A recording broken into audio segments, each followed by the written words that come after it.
Blessed, blessed, blessed, blessed. Yeah, man. People, good evening, good night, good morning, good afternoon, worldwide. This is the Titans. And tonight, I can tell you, I'll be a strapping going tonight. All right. Okay, I'm going to deal with Andrew Holness now. I'm going by word. See Mystic, see Light? Yes. I'm going to start the show fast because we kind of look at 5 minutes. We look at 5 minutes, delay. But I could catch up back for everything. I could start the show. Start.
I mean.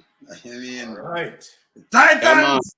Yes, I worries. All right, so tonight, people, we're going to start out and knock it pandemic because Andrew Holness, I can tell you something. And we soon go adjust your minions, because they have to know for what them lane. No trolling around here. We don't do that. You understand? We don't do that. All right. So we could start with the Constitution, Mystic, yes. Online. We're going to play some videos from Andrew Holness and film the talk for the Constitution because him that try pull off a quick stunt, What the man try do, Him want to leave. All right, so you say we slave masters and things from up there, so and whatever you want to leave. You want to do it like Barbados. We see it work at Barbados. And the other day, them do it smoothly. A matter of fact, Barbados, I think them leave the Privy Council first. It's been one time, everything them just move. And then that. Them now want to leave, but we want to leave the Privy Council. And we have said about that don't make no sense. Because the judiciary, we don't want you control the judiciary when you have the Caribbean Court of Justice. Yes. And then most poor people, they're in a prison. Exactly. Not even one big boy. So if you appeal to the Privy Council, or you appeal and you can't pay a lawyer fee. Exactly, Wayne. You cannot pay a lawyer fee. That don't make no sense. And you have to have visa for to travel. The government say, Mark Walden said yesterday, say them spend $100 million for just one case. Yeah. Waste some money. So we could play this and we dissect it. And then the next thing we want to talk about now, that thing that the doctor feel like when him get, I say yesterday, the National Security Minister, Dr. Crabbe, come and said the police, them make the police them start train with the same university because they want them have the skill that them can manage the force. That means the force can manage them. That means corruption, that means payback. Exactly. That is straight corruption. Friday and by Wednesday, you run out with this. Why not use university like you, John? Exactly. You have a lot of liars in the police force. Exactly. And them train down there. So why you use them and now for get a certificate and thing. And by the way, I'll show you something in 2019. Them charge one of them worker from the same institution. Them collect over 70,000 US bribery, Because you're out of state that pay more than the kids them live in a state, and the people them live in a state. And them sign them up like them live in state. And I want they found it guilty. Over 70,000 collect. That means that thing were corrupted. And that thing can giant. Straight corruption. I'm going to start from this right now. I'm going to start from this. Dissecting from this. Holness says he is confident that good sense can prevail in the ongoing impasse between government and the opposition over the draft constitution reform report. Addressing this morning's post-cabinet press briefing, Mr. Holness stressed the importance of reaching a consensus. While the opposition has refused to sign the document, the government is seemingly open to reaching an agreement. That I am disappointed, but I am not surprised. I'm not surprised. A politics in my start, I'm disappointed. Who Yes, that sign a piece of shit document? My go in and read it out to you know. Yes. Yes, that's what I'm Surprised that they would have tried to find every way out. They would have. Of seeing this process through to its rightful conclusion. Opposition stance. Opposition leader Mark Golding yesterday highlighted a series of concerns, including the need to make the Caribbean Court of Justice as Jamaica's final appellate court. But Mr. Holness explained that it wasn't agreed for that decision to be made in this phase of the process. Understanding that the process would be a phased process, that we would move on the matters on which we agreed, which would be the Jamaica becoming a republic, and the other matters that were a little bit more complex, on which consensus ought to be fully realized, that those would come in the second phase of the process. All right, so we're moving my ear when Mr. Golding does say, yeah? Because we matter about fears and about more complex and consensus. You'd have to have consensus with the opposition. Must. Because if him never have this, in the runway. Let me show you Sir General, him did want to mash up people. Here where the opposition leaders say right as so now. Hear this. Just let them know that now. I'll show you say imaginary. Hear this. Good morning, members of the media and viewers and listeners. The purpose of this press conference is to discuss issues relating to the constitutional reform process and where it has now reached, which have been in the media over the past week or so. The matter at hand is one of intergenerational importance to our country. Jamaicans will have to live under the new constitution for generations to come. We have a solemn duty to ensure that the new constitution is appropriately balanced and will protect the rights of our people and the democracy that guarantees our freedoms. Therefore, due care and attention must be given to the proposed changes that will be put into any new constitution. And as the opposition, we have a particular responsibility to be vigilant in this regard. The process of reform must be fully open and transparent. The Constitutional Reform Committee, or CRC, has issued a report, and it must be immediately shared with the public. It cannot be hidden away and only known by its members and by the inner reaches of government.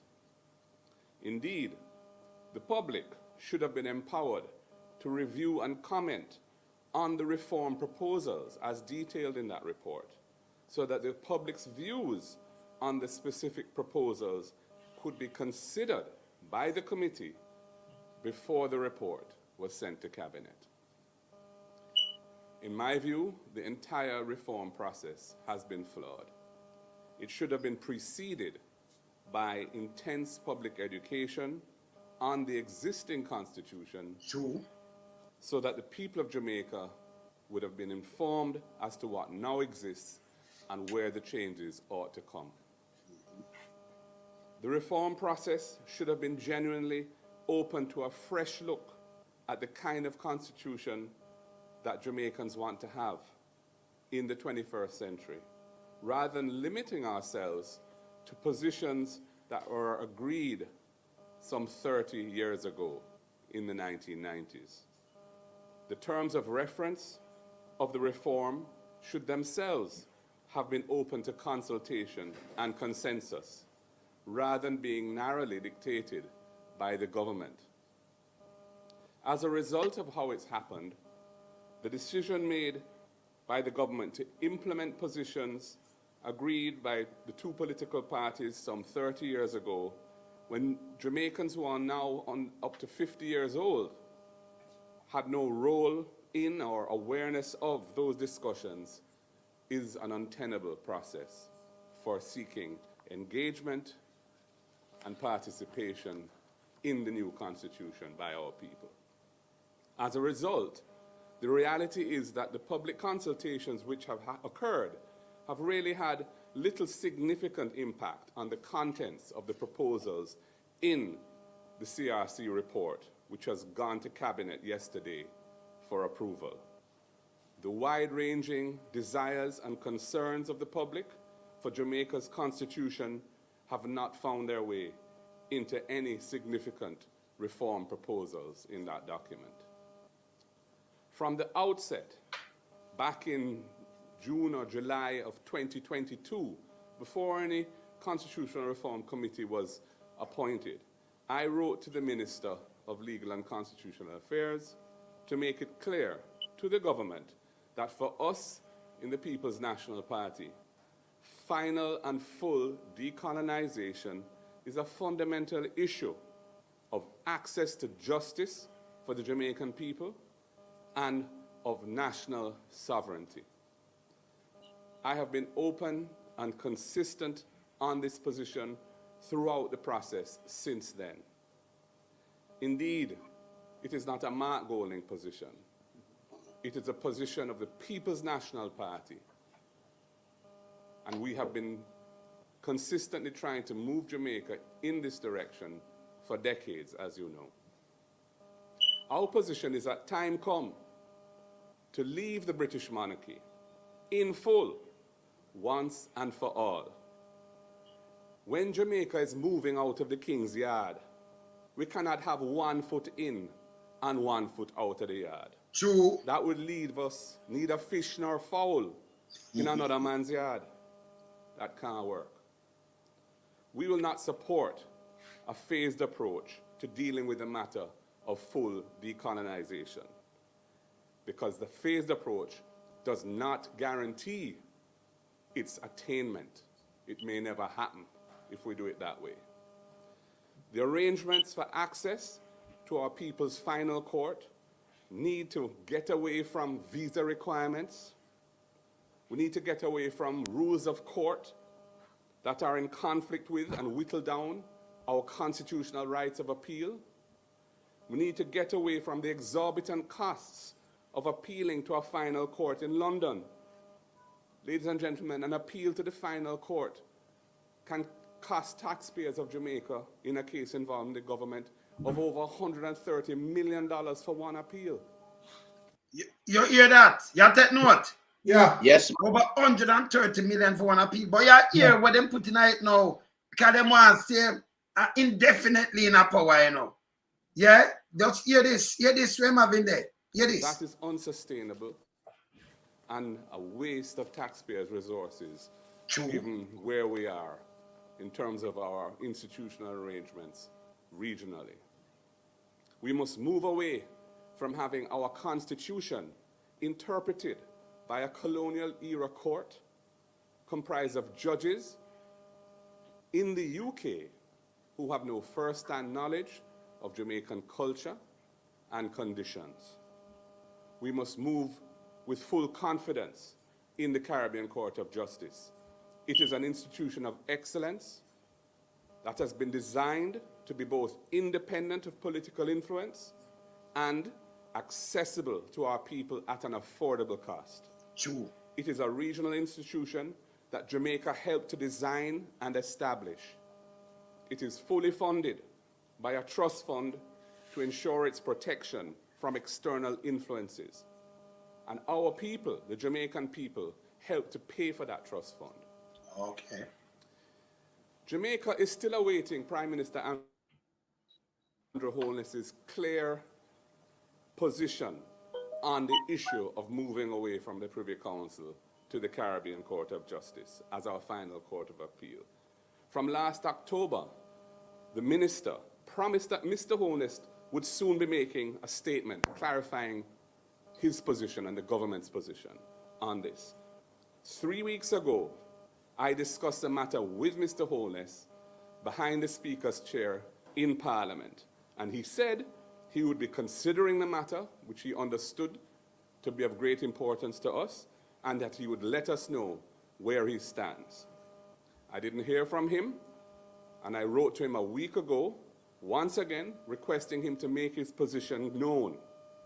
Jamaica still has not heard from its Prime Minister on this fundamental issue. Ladies and gentlemen, the People's National Party cannot sign off on a report that does not facilitate us moving forward with a bipartisan approach based on consensus around the new constitution. We as opposition are also concerned about several of the reform proposals that are in the CRC report that has been taken to cabinet, which we regard as problematic in several respects.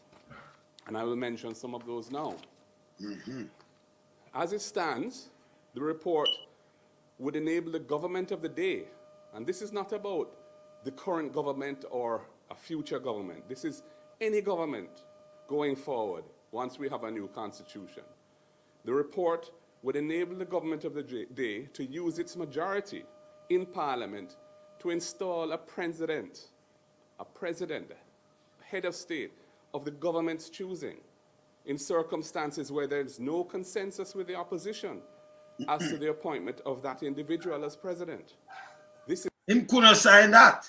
The government of the day, which are him and the government now, Andrew, from the government of the day. Yeah. They want to stay in, you hear this? Yeah. No consensus. Yeah. With the opposition. Exactly. Remember 3 liars front of we, you know. Watch this again. This is unacceptable. The president has important powers, making appointments to sensitive positions within the government and the state, and also ceremonial duties as a figure of national unity. It is vital that the president must be someone who enjoys the trust and confidence of both political parties and the wider public. True. The report would allow the government of the day to use its majority to extend the life of Parliament beyond 5 years. That now work. You hear when they want them to sign? Yeah. You know, see what you want to do. So if Golding them, they don't go sign this, so you don't have an election next year. No. Him just said 26, 27, 28, 29, 30, and I got them. Yeah. Eh? Yeah. You know, say I'm a pirate. Exactly. Again, we do not think any government should have that power on its own.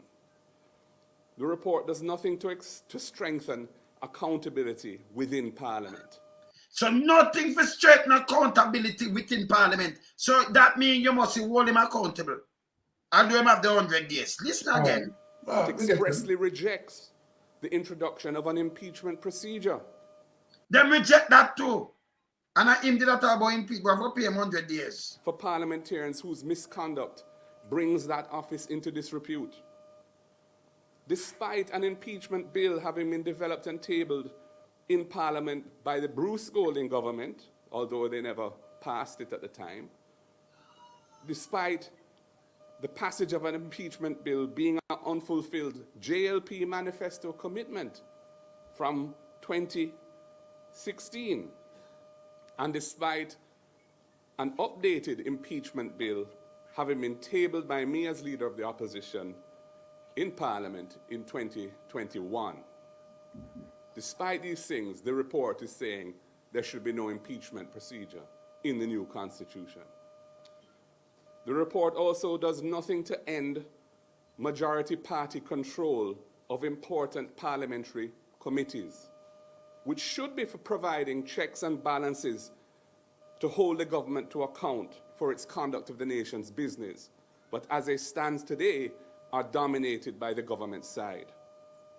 As it stands today, most of these committees are controlled and managed by government MPs, with the opposition only having a very small presence and not appointing the chairman. This report does nothing about that.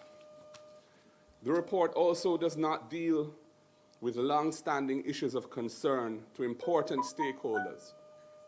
The desire for engagement and participation by Jamaicans in the diaspora who support our country's national development in critical ways, financially and otherwise. It does nothing to recognize the rights of indigenous groups such as the Maroons and the Rastafari community.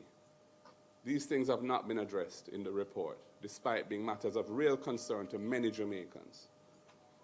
Ladies and gentlemen, the rush to take this report to Cabinet without allowing the committee to deliberate on these important issues raised by the opposition in my comments sent last week Friday via Minister Hilton to the minister who co-chairs that committee shows that the government has no genuine desire to achieve consensus on the contents of the new constitution. As can be expected, the government is now seeking to shift blame to us as the opposition for the government's failure to engage authentically with the opposition to identify a common pathway forward.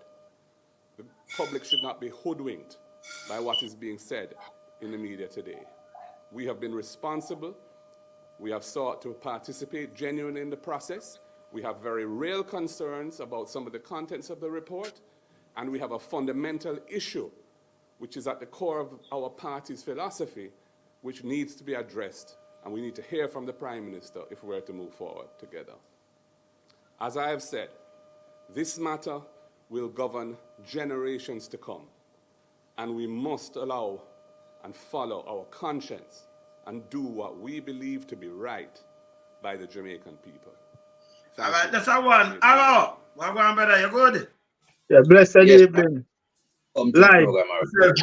Blessed mystic. Blessed. Man in the wilderness.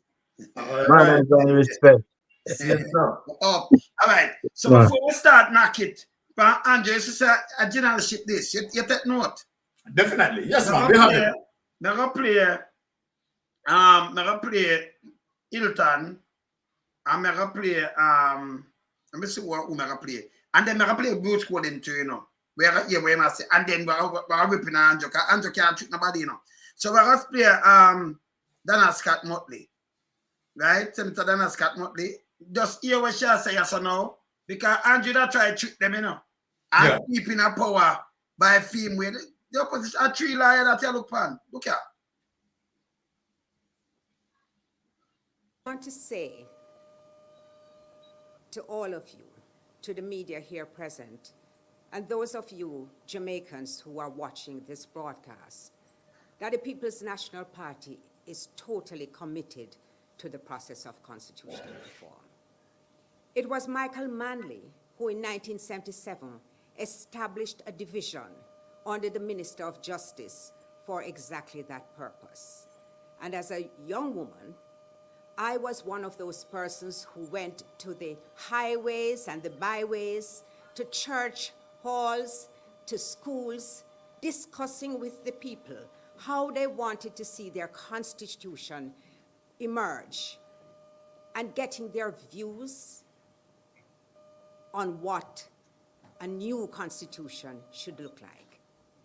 At that time, it was very clear that our emphasis was on delinking from the monarchy and recognizing ourselves as a true, proud Jamaican nation.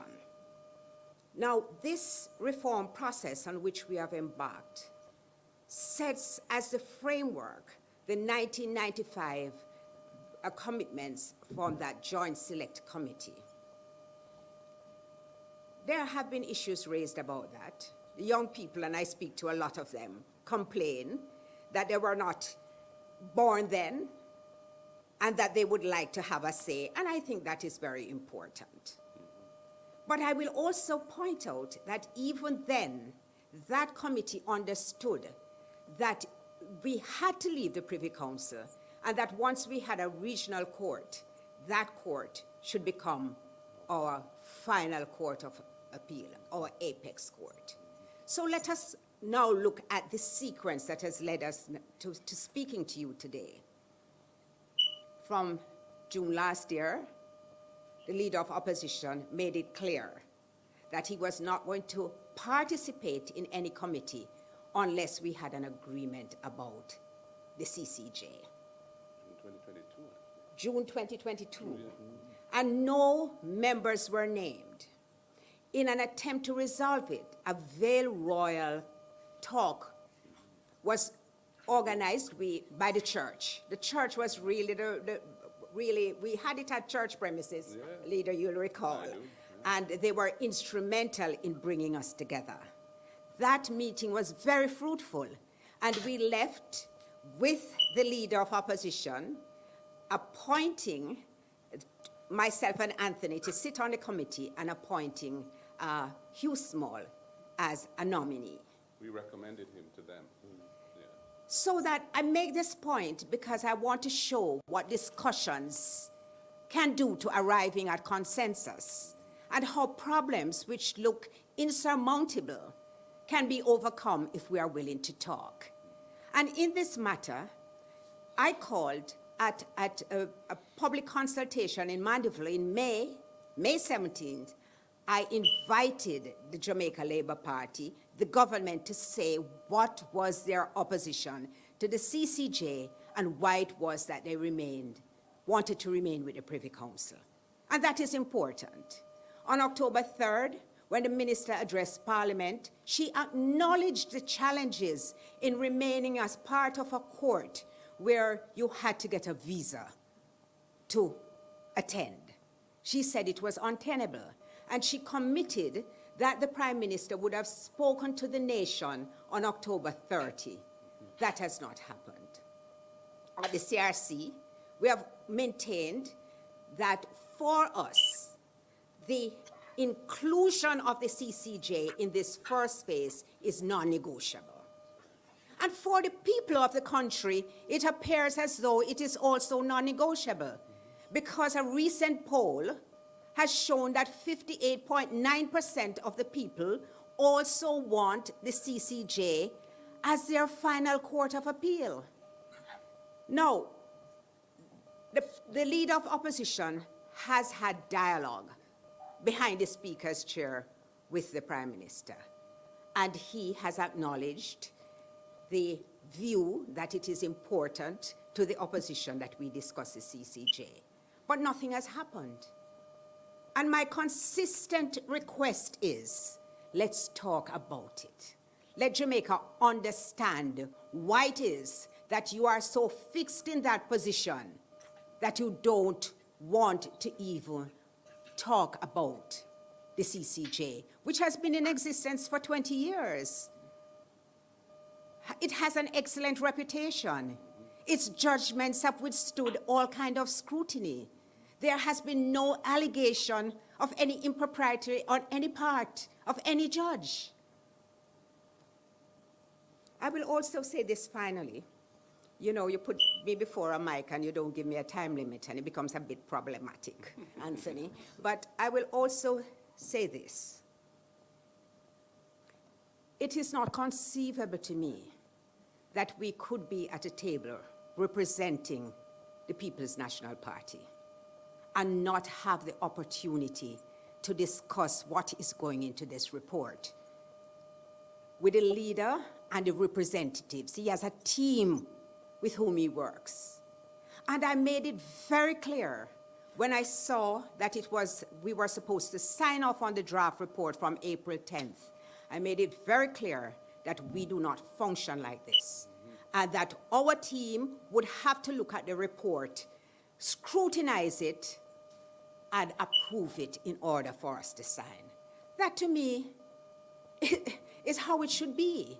And indeed, in my view, this report, which has gone to Cabinet, should have been widely distributed so that the country can see what it is recommending. Right. Because it is supposed to be the consultations with the people which has led to the drafting of this report. It is their document. In the very same way, the Constitution of a Republic of Jamaica should be a document for the people.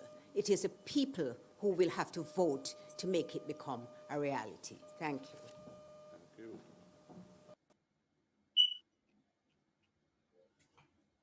So when this says that quick one, Andrew did I try pull off him and them. Definitely. The people, they remember three liars that you look for them. I bring Anthony Hilton, and I make on the ear blues, and then we just ripping at them, you know. Can't remember the Titans, this, you know. That's how I can take note. Is this Andrew original? Definitely. You know, see it? Definitely. Move this right or so. Yes, because him thinks him can't trick anybody on him, not trick nobody boy, man. See? Nothing for impeachment, nothing for certain things that hold them back, you know. Good thing him a deal with, I think for us secure themselves. Them sign that now, and you know him that does secure himself in there nobody can no election and go on like, you know, that people are idiot. Now work. You understand? Me could continue this. Me could call draft for Hilton now. Anthony.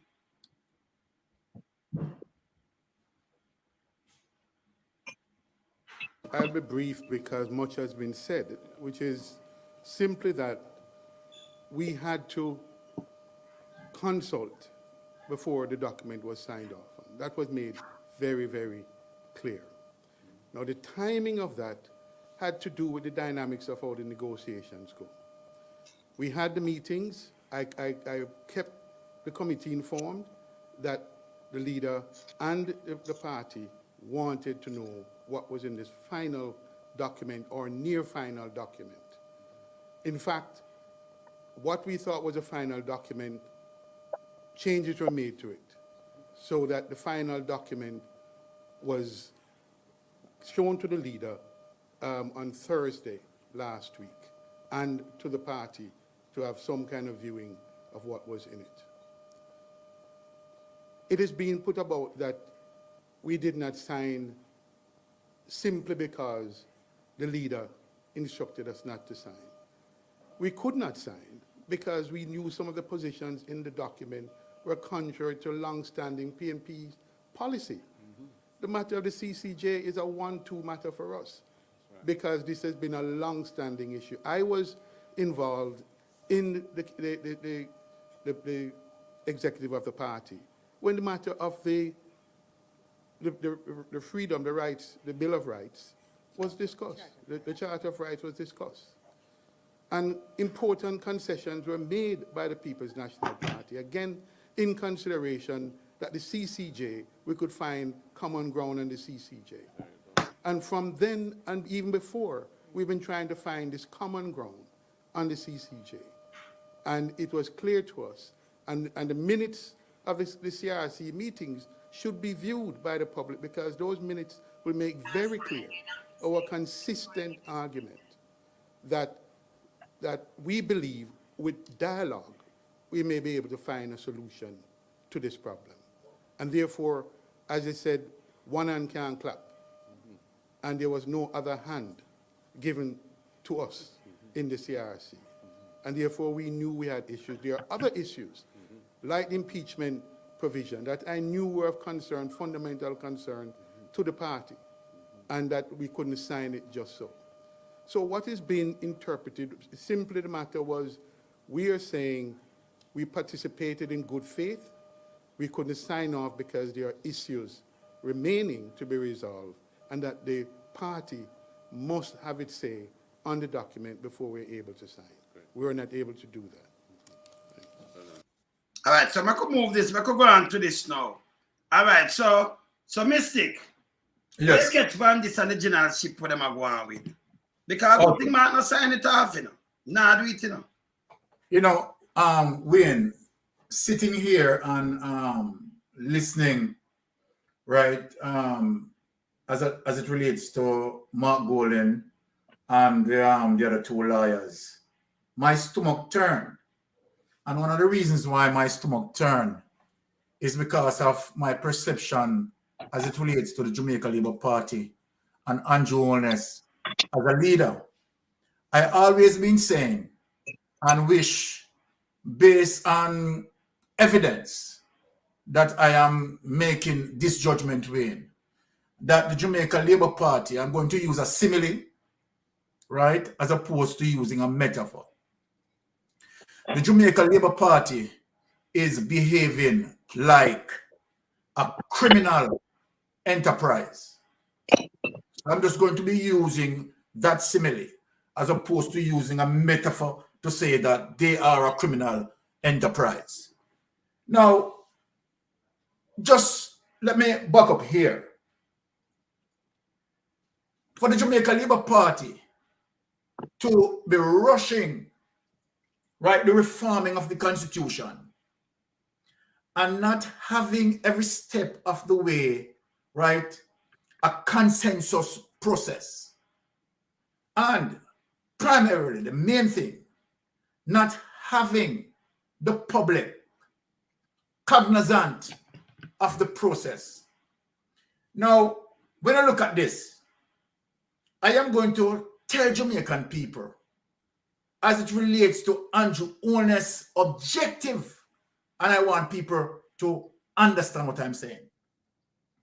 The objective in terms of me as an investigator looking at Andrew Holness, I have seen 4 things coming out of why Andrew Holness rushing the constitution reform and to slip through and subtract certain things that would, of course, invite the People's National Party consensus as it relates to the CCJ and as it relates to impeachment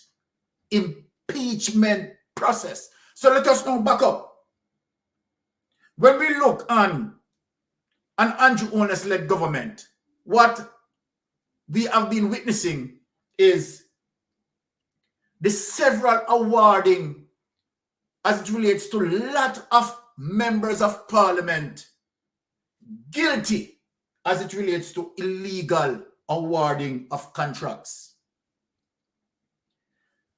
The next thing that I'm seeing that Andrew Holness is trying to protect, the misappropriation of taxpayers' money. The third thing that Andrew Holness is trying to protect is the entire revelation of SSL, because that is a hell evil holy pabangaram. And the fourth things that I want Jamaica to listen to me clearly tonight, what Andrew Holness wants to protect. The fourth thing, Andrew Holness, as we speak, cannot have his statutory declaration certified and verified. People, if you notice what Andrew Holness had done, let us go into the belly of the concern as it relates to what Mark Golding, right? And why Mark Golding decided to halt signature in terms of moving the final report. Right? Now, watch this. There are 5 elements here. Number 1, the public being oblivious of the entire process. Number 2, majority in parliament, right, to install a president, right, of his choosing, of his choice. People, listen, right, and extend the life of parliament. Mark Golding, the PNP need full decolonization. The CCJ versus the Privy Council, let me explain that. Now, when you have someone seeking justice and has gone through the process of, the judiciary, and let me name it, the person may have gone through the RM court, which is the resident magistrate court, which may take the person, depending on the nature of the charge, might be just prelim through the RM court and then to circuit court. And then after circuit court, of course, the person might want to, defend certain things, take it through the Supreme Court. And then let us start that if, the appellate court denied certain situation and the person decided that I want justice. You are going to tell Jamaican people, I want Jamaican people to get this, put out the partisan politics out of this. I want Jamaica to think of this. If you are to seek justice from the Privy Council, how much Jamaican is going to afford $130 million?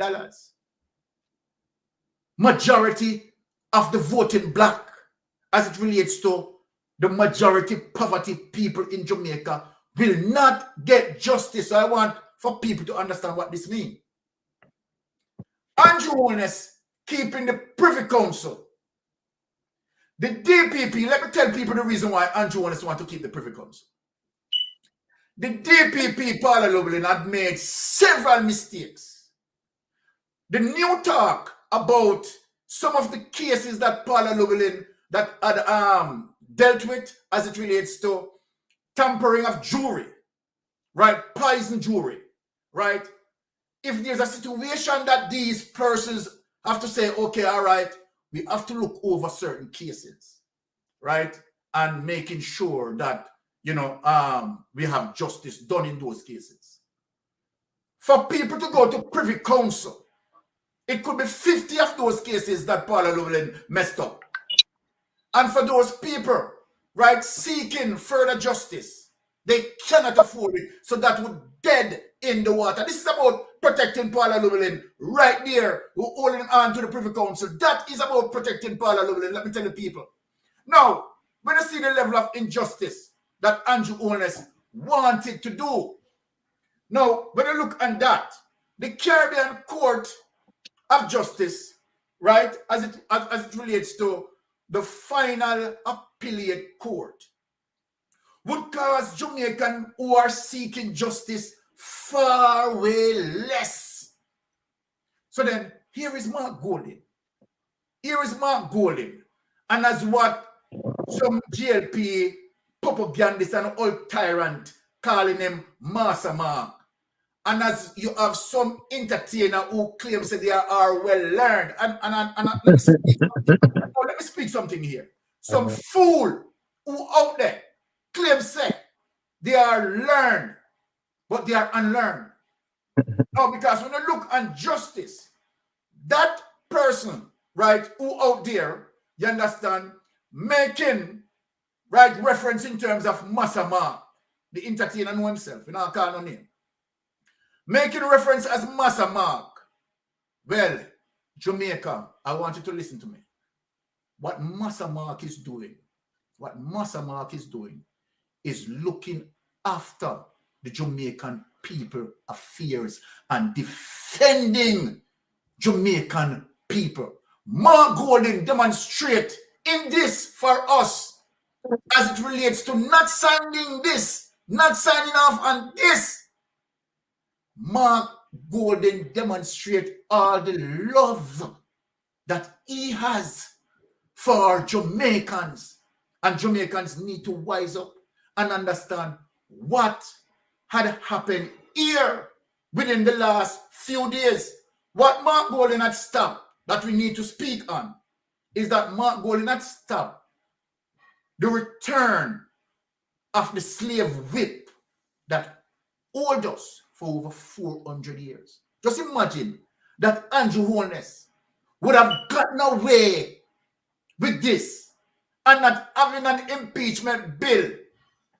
All simply means that politicians, members of parliament could behave in all sort of manner and nothing to impeach them. So I want to ask Jamaica something. Is this a prime minister that is looking after the care and need of people? Is this a prime minister that looking after the care and need of people? Now, for Andrew Holness to set up all these strategies, wanting to divert and escape the Integrity Commission, this is all about escaping the Integrity Commission. People, let me say this. If you notice, Mark Golding, Andrew Holness has not revealed the 2023 statutory declaration. No mainstream media is carrying it. So this talk, as it relates to, you know, reforming of constitution and, you know, whole dialogue around it, the fact of the matter, Andrew Holness shouldn't have been dealing with this situation. What Andrew Holness should be focusing on, you understand, is to bring clarity for the Jamaican people as it relates to illicit enrichment. Andrew Holness' focus, Juliet Holness' focus should be that, look, we need to at least clarify our wealth as it relates to Jamaican people. Need to understand that our illicit enrichment needs to be explained. So Andrew Holness try to slip through, you understand, put in things, you understand, and to put in, which is dangerous, people. Let me tell you what is dangerous. A majority in parliament to install a president. So then what he would have done would draw out the Integrity Commission investigation, put in a president of his choice, preparing to crush any report. And you know what? Don't be surprised if he wouldn't put Warmington in there, because you know that Warmington is a person who like to deal with sabotage. But because me think spoken it. Hold on there. Sorry for cutting, but me think same that put strike 5 there. Strike 5. Strike 5. Strike 5. So and that you know everybody kick up and you can't do nothing about it. All right. So look at this now. Yes, man. Look at this now. So nothing. Look here, Jamaican people, Andrew Holness is a wicked dictator, and this is supposed to show all of us that Andrew Holness is guilty of corruption. Andrew Holness is guilty of illicit enrichment, and I want him to hear me specifically tonight.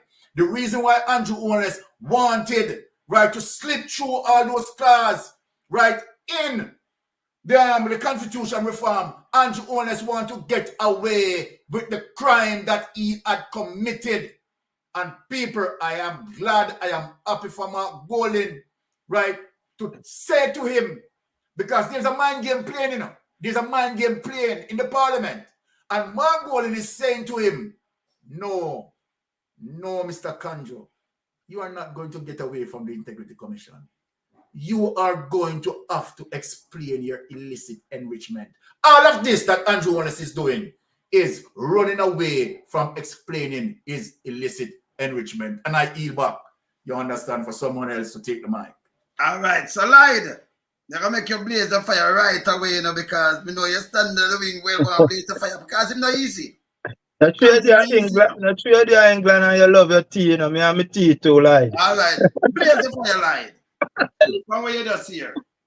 But, you know, just to endorse what the Titan has just said in regards to Andrew Holness, carefully orchestrated plan that he has to craft his way out of all the corruption that he and his allies are involved in at this current time. Exactly. We have to give Mark Golding a big round of applause for standing up to this monster in Jamaica politics who seem hell-bent on rewriting the entire constitution. He has made several attempts to tamper with the constitution so as to benefit himself, his wife, and their counterparts, including a lot of the PSOJ members, some policemen as well. So when he's trying to push through the reform for us to become republic state, at this current time in Jamaica history, and where Jamaica is today, Jamaica are far away from obtaining such status as a republic state because there's too many corruption abound in Jamaica. And this is why they are focusing on becoming a republic state where you can choose your president and you can make all the laws to suit you, and the president can write off on anything that you put forward over his table. Because it's a friend and colleagues thing has been running Jamaica over the past 8 years, so to speak. They have heightened their position in that. They had it before, but never in such a drastic way where it's blatantly staring in your eyes. All the corruption from 3 specific ministry totaling 1.7 trillion as it relates to the Prime Minister's office, the Ministry of Health, and the Ministry of Education. What they will do if they get to, put this thing through, they would have the president signing off on all these office corruption. I've seen where they have introduced in recent time where cases becomes dead in the water because time has elapsed.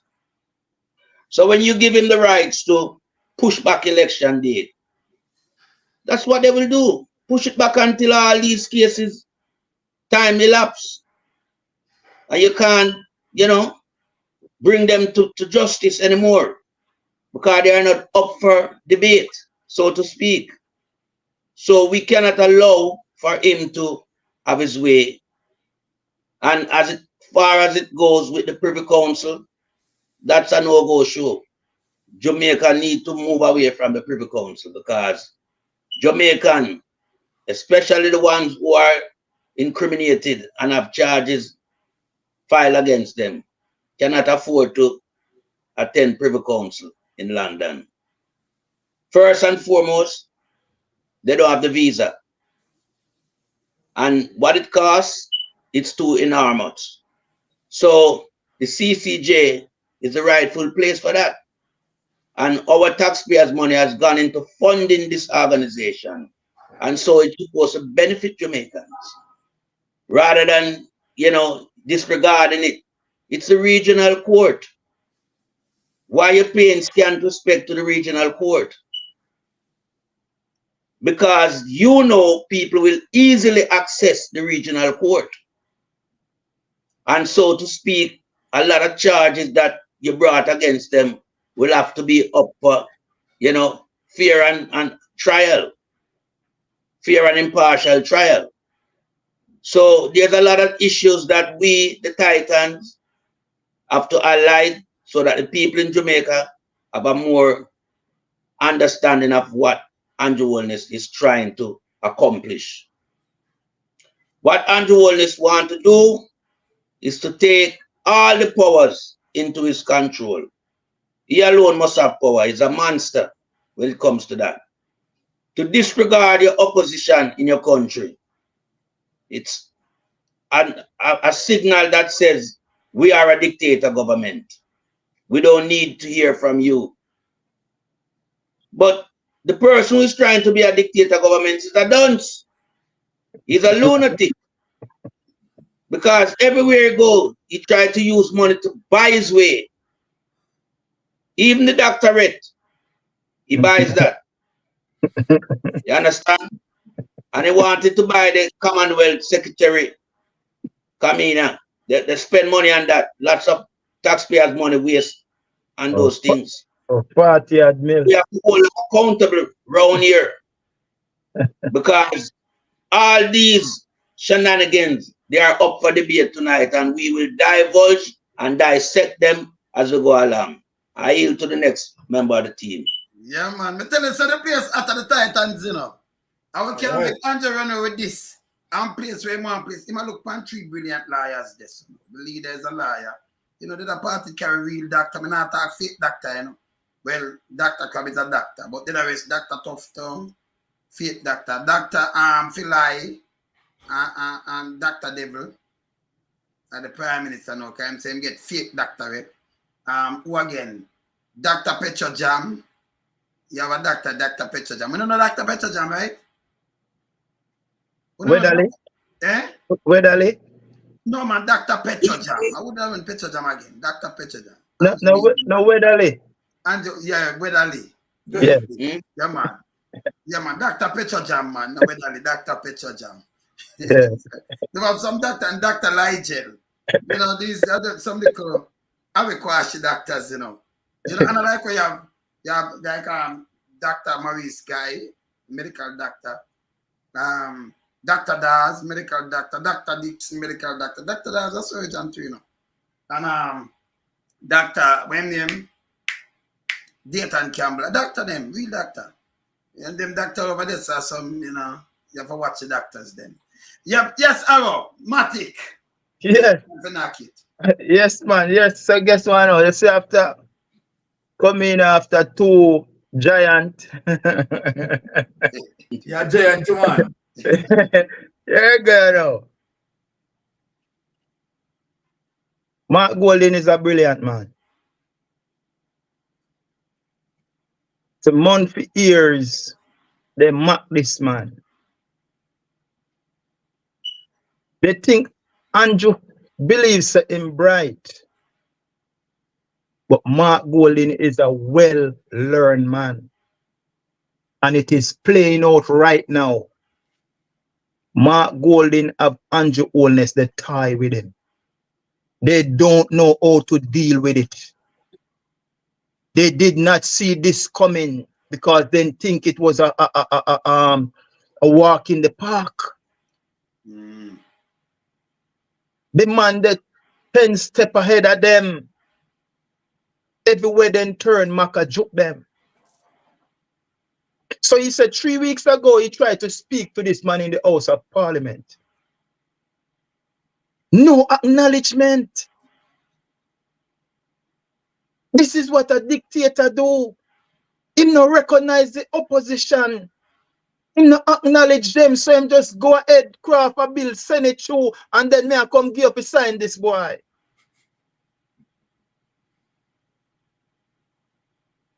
The man said, no way. Seize down upon this. And him start point out something to the Jamaican people and what they did not know before. He said it cost us 130 million just for one appeal. So the cartel case cost 130 million. Plus. Plus. Because them have to cover some of that bill. Because when you carry them, you have to find money, you know, but the government still have to pay 130 million. Plus you have to pay for your lawyer and get visa. All right. So you're in a jail and something and you have a case and then you move. You have to find visa, you know. You have to get lawyer, you know. You have to buy them ticket, their hotel, everything, you know, and pay them. Oh, you get this money. If it take you 2 months up there, a month or something, oh, you pay for these bills. Exactly. Exactly. The money are like nearly 200 for one. To the pound, 190 to one to a pound. So if you have a ticket fee, 1,000 pound, and nearly 200,000, no, a man don't just like he might find maybe a 10 million for himself now, and it can't barely do for use. Can you maybe have to have more than one liar? Oh, you manage this. That means you don't stand a chance as a poor man. I remember in Jamaica, rich man no go to prison. Criminal rich boys don't go to prison. Look at SSL. Not at all.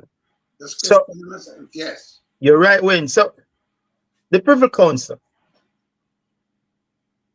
you want a constitution reform, but you only want half of it. Why you only want half of it?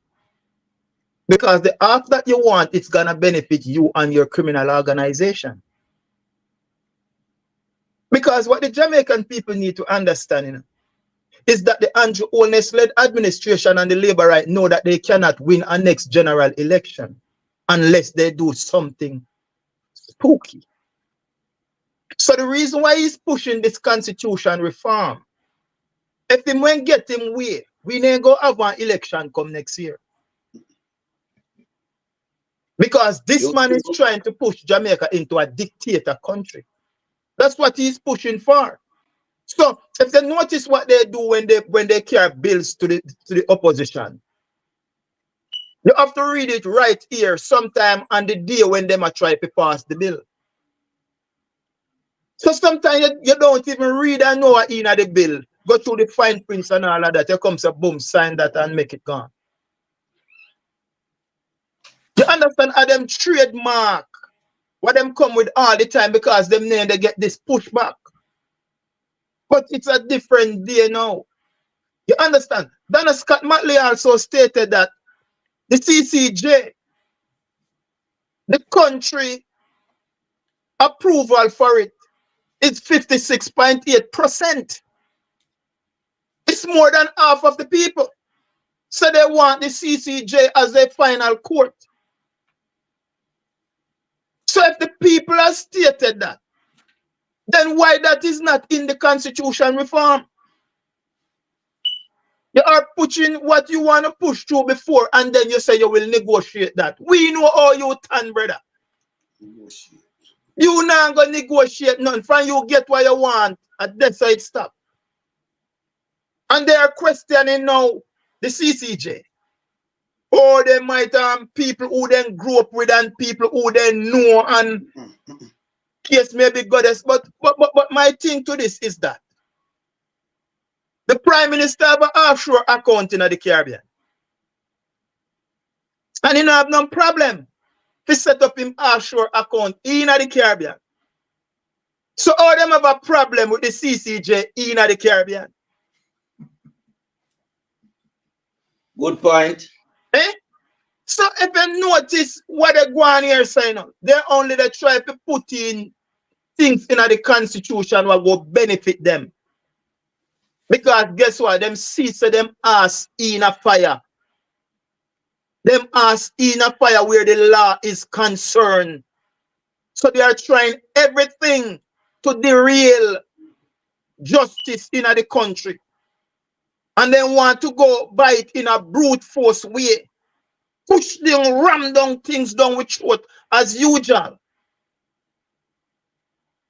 Because them get away with that over the 8 years. But with we out here every day, every night, keeping the leader of the opposition and him heels. From we see it, you have to see it. Because you know, a year we took. You understand what I say? So, and like 5 years ago, brother, it's a different day dawning, brother. Dealing with final court in the Caribbean. It is too expensive for a man like me to travel to England. So before me even think about that, me settle on the 30 year and the 25 year. Because guess what? I don't have any money to fight, you know. And that's what they use and cripple enough youth from the ghetto in Jamaica. Because the youth them not have no money for fighting. I heal. But yes. Well, on the line. I'm gonna play two. I'm gonna play you small. I'm gonna play. I'm gonna finish up this and then we're gonna still knock it. So I'm gonna hear what Bruce calling himself us about the court and everything. Bruce, I'm gonna hear you small too. Hold on. Hear this. Some members of the committee that signed the document already, even with those flaws in it. I told the meeting and the minister that I couldn't sign the document unless I saw the rest of it. The document was not given to the members of the committee to be able to take home. It had a stamp on it as restricted copy. And after you read it, they were taken back. That is not the transparency and the trust that we expect in a country that is looking seriously at reforming its constitution. No, you have to play with the constitution now, that bigger than anything else. And you want to give people things for just sign up like a blank check, a man and get something to sign. You see, Andrew, it's a criminal act that doing now. You have to sign it right. Yes. Doesn't have the opportunity, as what he said, to take it home because it's stamp restricted. So then, and that is the trick of Andrew Holness. For him just to, momentarily just look on it and just sign it. You understand what I'm saying? Didn't want to give him the opportunity to take it home, go through the details, go through the fine print, and have an understanding of it, right? But he want to just catch them off guard. But this is all, right? When we hear, and it goes back in terms of me saying something, because earlier on, you have some persons who believe that, okay, Mark Golden must come out and his voice must be up there, amplifying voice and guess what? Silent river run deep. You saw him deal with them? Okay. So Mark Golden now have to come out on top of his voice, gaining political platform to convince. What Mark Golden is doing, you understand, is utilizing his brain, you understand, to do the work, not his mouth. You understand, to make promises and can't deliver, right? But use his brain to do his work. And this is what Andrew Holness, Bokopina, Mark Golden full brain box. And that is what let me ask you something. You ever play a Bruce Golden now? I want to hear about the court, one thing about the court and everything. Right? Yes. You think you can just get a liar something? Liar, you know? Liar. Figure say, Andrew not a liar. Andrew Alibaba, not liar. Clown government, no liar. Damaged goods. Liar this thing in the world, not the universe. Liar this thing wherever walk. Not a liar. And you want to get liar thing for us to sign and give you. And then I do reverse psychology now. I want to play I talk about, you know, we know sad them and we want to blame them never sign. You think people like that? You think you can sign the people them right away? Let me tell you this. If they tried one thing, if we could have circumvent the thing, without the opposition, but them want them and say, listen, remember you can't do this at the constitution, you can't do nothing without the opposition, you know.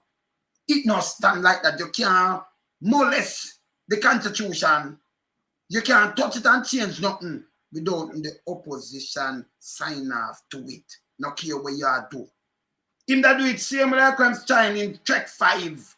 Or them run with the majority of them and push through. Same thing him a try do. Exactly. For that shit. Remember play abuse. I could hear abuse I say. I could hear abuse I say yes or no with this. Yeah? A bad time to talk about constitutional reform. Because if you're talking about constitutional reform, you need consensus between the government and the opposition. You need it. That's not something that you can easily achieve when you're in an election period. The minister told us that the Prime Minister is currently undertaking a process of consultation within the JLP. You used to lead that party. If he should ask for your advice as a former Prime Minister on whether the JLP should accept the CCJ as a worthy court, what would be your advice?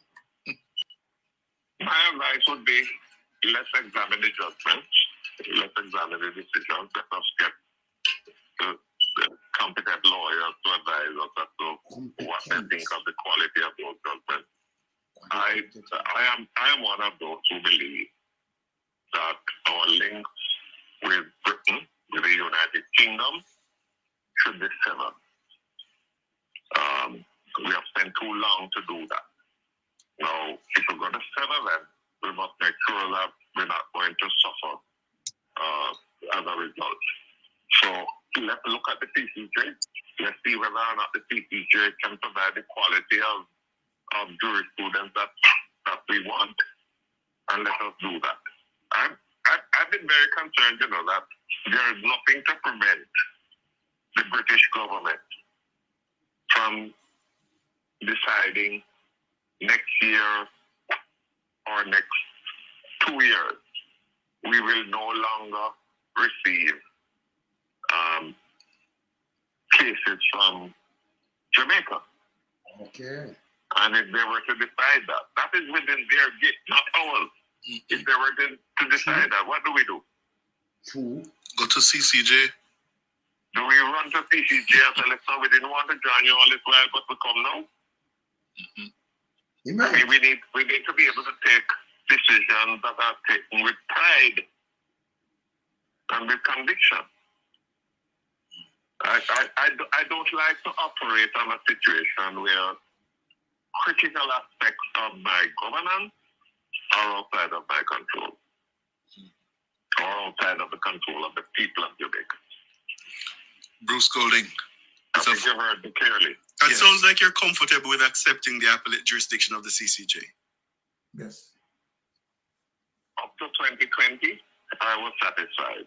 I will look at what has happened in 2020 and advise you. One of the things I found significant, you know, is that when Barrett Jackson appealed to the CCJ to allow him to contest the election as president again, he was the one who brought legislation and amended the constitution to say that a president cannot serve more than 2 terms. And then he sought to interpret that to mean not more than 2 consecutive terms. And he went to the CCJ, and the CCJ said, no, what you did in the constitution says 2 terms is a limit. That's it. You cannot contest. And therefore, he's now the vice president, not the president, because... So the CCJ work. But you have to tell him I go with this and cut off that. So Bruce, although Bruce him have him if, but him better than Andrew Holness. Because him know him say you was a country for in your hand. If Bruce have to tell them that, them supposed to cuss Bruce now, you know. Because sometimes him come out and him talk the truth. Like, you remember Queenie cuss him when him come talk the truth too? Yes. I said, what you know about SSL? You're not relevant. Make him find Queenie a cuss him. See? Because Queenie cuss him. When him tell them the truth, that's for sure say Andrew flawed, you know. Exactly. Him a flawed. He's operating a criminal network. Yeah, man. You understand? Because if Bruce comes to this, I tell you, say, CTJ at work, see the guy will put something in the Constitution, say, hey, you can't more than 2 terms. Then he might talk about 2 executive terms, TCJ, when he say, no, he said 2, you don't want already, 1 more that done. Can't run as a more president. He mash up himself. So you put something there, them stand up with it. You understand? So that beat him. Now me say them a cuss Bruce still, you know. Because them didn't want him talk wrong. But he never talk wrong yourself. You understand? Him just knock them. Him knock it on them. You understand? Although you know say Bruce with the 2010 Tivoli encourage and we know in Bruce these kind of things, but Bruce knock it on them.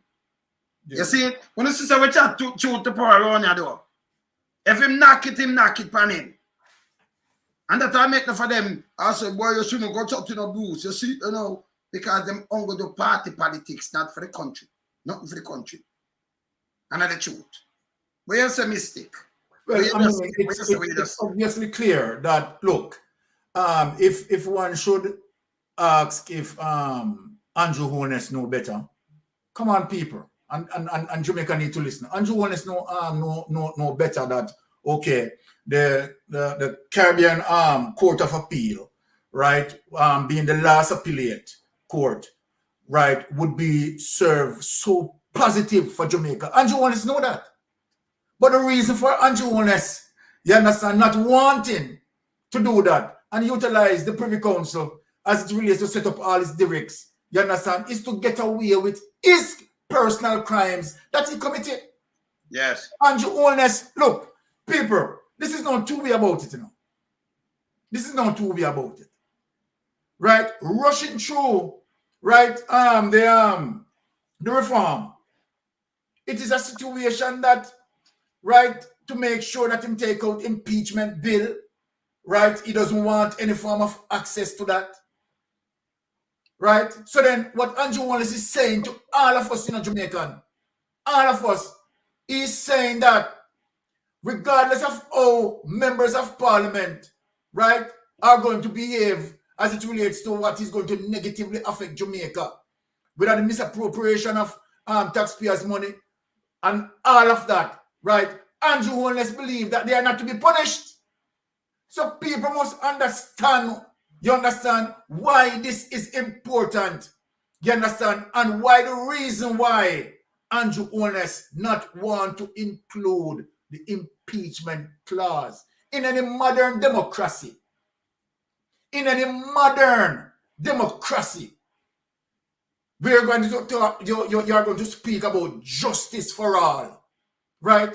And you have a government don't want to include, right, impeachment bill to say, okay, all right, if a member of parliament commit his or herself, we don't have to wait until 5 years to vote him out, right? Or the government have to take a route of vote of no confidence to take him out, right? There's an impeachment clause there where we can use that and tell him goodbye. Then if Andrew Holness doesn't want that, what it goes to show you people, it show you say the man is corrupt. Not only that, when you look on the reason that Andrew Holness, right, encourages all the member of parliament not to sign the code of conduct, what does that say? People, I want you to think. I want persons who are, you know, just get into their cranium and think. Why would he encourages, right, his men not to sign the code of conduct? Because he doesn't want to be held responsible. It's clear and simple. Look, no, let us ask the question.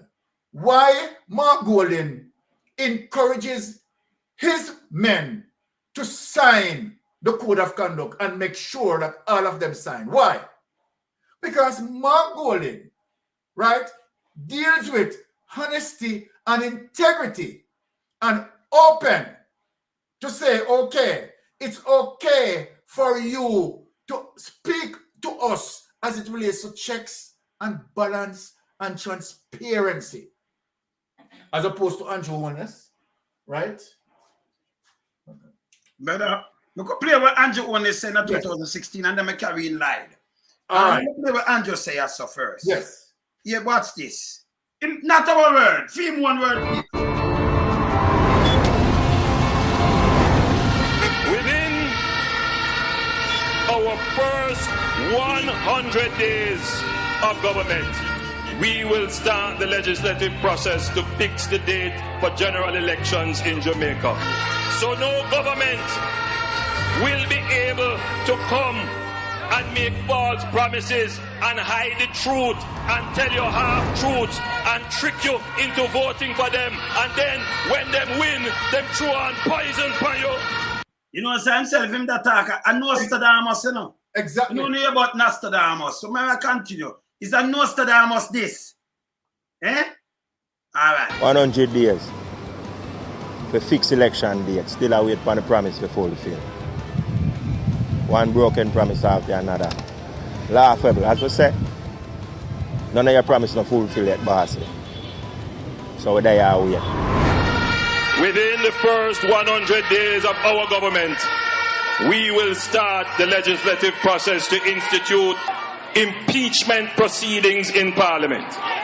This will add another layer of protection of the Parliament to ensure that only members of unquestioned integrity sit in the Parliament. So, him leave it out. Not my word, and our word, and a light word, and a mystic word. Exactly. Not our word.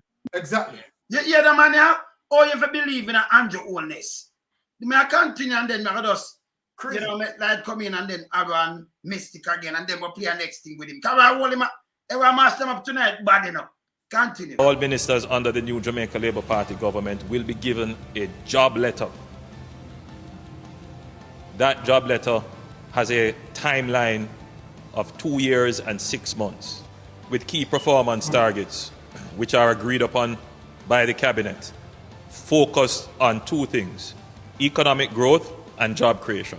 Andrew, you need to do what you said from 2016. You say you're going to put it on paper.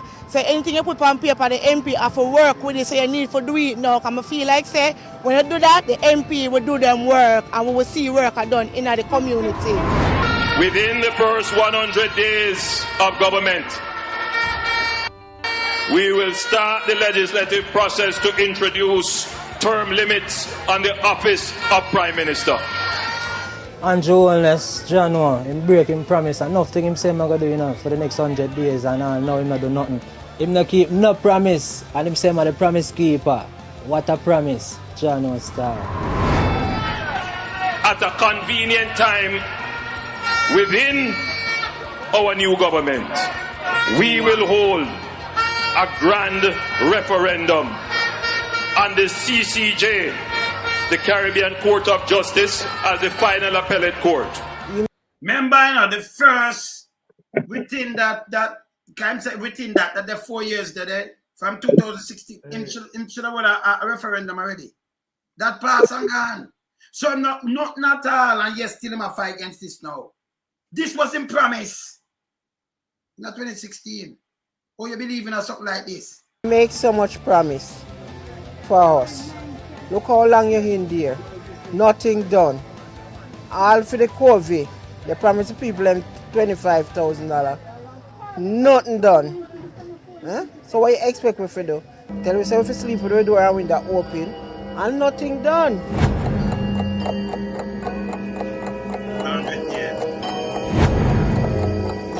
Start now, can make some more promise, you know. What's kept? What's out of that kept? No. A man like this, you can't listen. You can't listen to damage goods. Lady, you remember him talk about the CCJ too, you know? Well, I want to impeachment. Him talk about everything, you know, but I hit him a fight against him right now. Yeah. And I try to keep it. You can't believe it. Yes, lady. I'm here on that as it relates to the referendum within the first 100 days regarding the CCJ becoming the final, you know, court to Jamaican to take them case to a higher level than the local level. And it's right in our backyard in our region. And I mean, Jamaica are the largest English-speaking country in the Caribbean. And we have invested in this in its inaugural inception. And why are we, after 20 years, not utilizing it? Exactly. But 56% of the Jamaican population voted in favor of the CCJ. And it should not come down to Andrew Holness and the Jamaica Labour Party whether Jamaica participate in the CCJ or not. Once that 56% has been established, it should have been ratified long time ago. Rather than being, you know, up for debate here, there, and everywhere. The people are what counts, not the party and its leader. It's the people. And if 56% of your population say, yes, we want to use the CCJ, why not grant them the privilege? But we around here know why. Because it's too near to access. It's in touching distance. The UK is 4,800 miles away and carry a high exorbitant fee. So that will already kill you dead in the water before you even gap for life. So we have to hold this man accountable, you know, for all these barbaric laws and the way he try to govern Jamaica. Mark Golding has done a great job in rubbishing him and not signing what he want him to sign. Because Mark Golding has Jamaica people interest at heart. This man is corrupted, he's wicked, he's everything that's bad for Jamaica. And you have some garbage people out there trying to facilitate him. I don't know for what reason, if they are being paid. But we know that these people are just like wastewater what we see running along the road them in West Kingston. They have no substance around here because they cannot even debate what Andrew Holness is doing. They're just gassing them out and saying a lot of frivolous stuff. You know, but we around here have to hold him accountable and keep him on the toe because he can't get away with all these things that he has done over the last 8 years. We have seen where trillions of Jamaican dollars not accounted for. And it's from 3 main sectors: Prime Minister Office, Ministry of Health, and the Ministry of Education. And when you look at the size of that money, it's like 2 budgets previously. So it's like 2 years of Jamaica budget that would run the country and put the country on a more progressive pathway. That's unaccountable, cannot be accounted for. And this man want to just let it die as a 9-day wonder thing. Nobody must question him integrity and all the misappropriate use of the country fund. Money comes in, him use it for him own pleasure, him own leisure, share it up amongst him and him colleagues, them.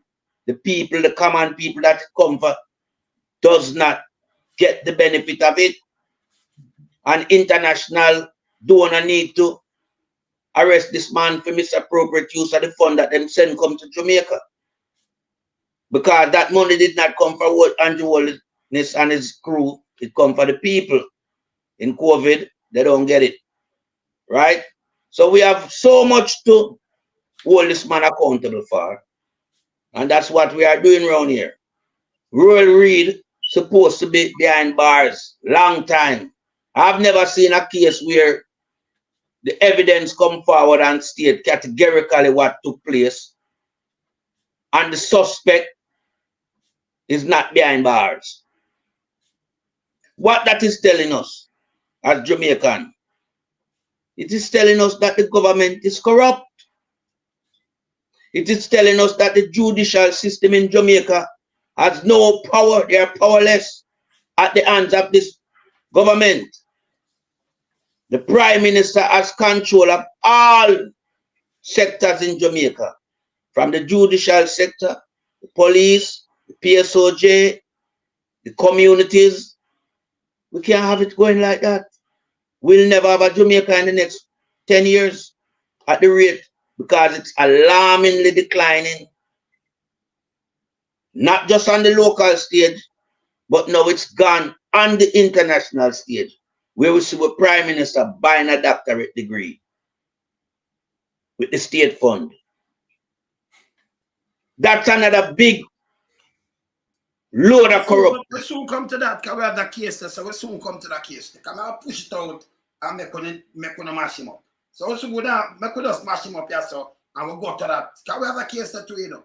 So we're going to try well, the CCJ, we soon come with the that. CCJ, it cannot go in favor of how Andrew Holness wanted to go. It have to stay how Mark want it to be.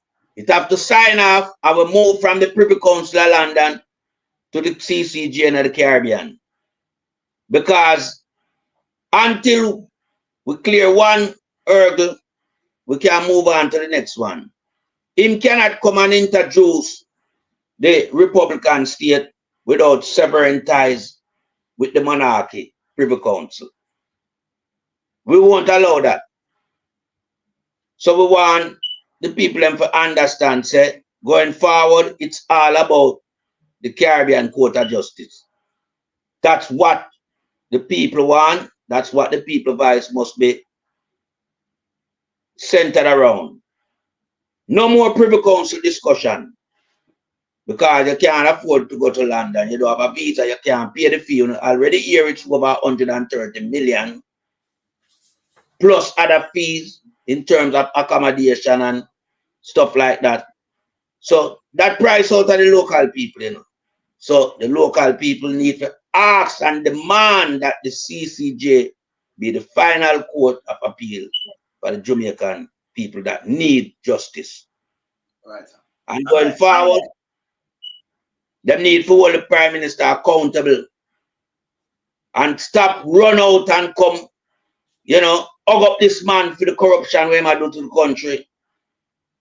And the people them who out there do it, them know themselves, but we'll get to them later on in the program. Yeah, man. We'll deal with them. We'll knock up Aaron, because we want to show some other thing and get to the biting. Saying, no, we want argument at treason some people for China about that. Some like when them argument want them, we not tell them to stop. We want to see them. Yes, Aaron. You know, you just list some people names with doctorate. And it's a whole bunch of people over there with doctorate. And one of them just go do some nepotism and cronyism to get some doctorate as well. But have you ever take a time out and notice these are the only doctor cannot get nothing fixed?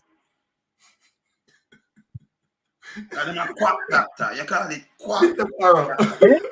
Quack have you ever noticed that? Name, call them the name, man. Those doctor that can get them quack doctor. At them heading on the master by every day we get the next name.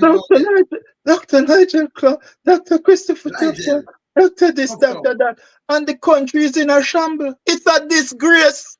If they use doctor in front of the name, brother. Doctor do. Left off the doctor found a name and do on what they do, brother. You understand? And now, Bruce Golden come out and he speak.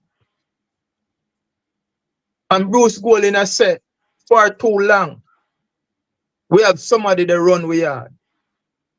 And we the run round we yard. If it don't know, he point out Jack Dill, who set up the legislation, and then him same one want to come breach it, and the court shoot him down and tell him, say, no, 2 term. That's it, go sit down. What I'm getting from this, with Mr. Golden, and I know the first him come out contact, Now play the next one, but right? But what he did, Bruce Golden is telling the Jamaican people in more than one ways that I'm sorry for what I did to you guys when I introduced Andrew Holness Stone. Him do that, yes. Because man, him have to bear some of the burden. And you understand what I say? Yes. Read between the lines. Yes. I tell the man that tell the Jamaican people, them say, listen me, you no can't go nowhere with this, and he make it be clear. So it must be bipartisan. Yes. You can't walk over the opposition and go do this. Yeah. The opposition have to be a part of it. Yes. Yes. Come straight and draw the line and when go over cliff views. You know, you then did the bow and then nod and they say, Mr. Golden, he say, you hear me? He's a big mama. You hear me? You understand? So yes. He make it be clear because he knows say make a mistake.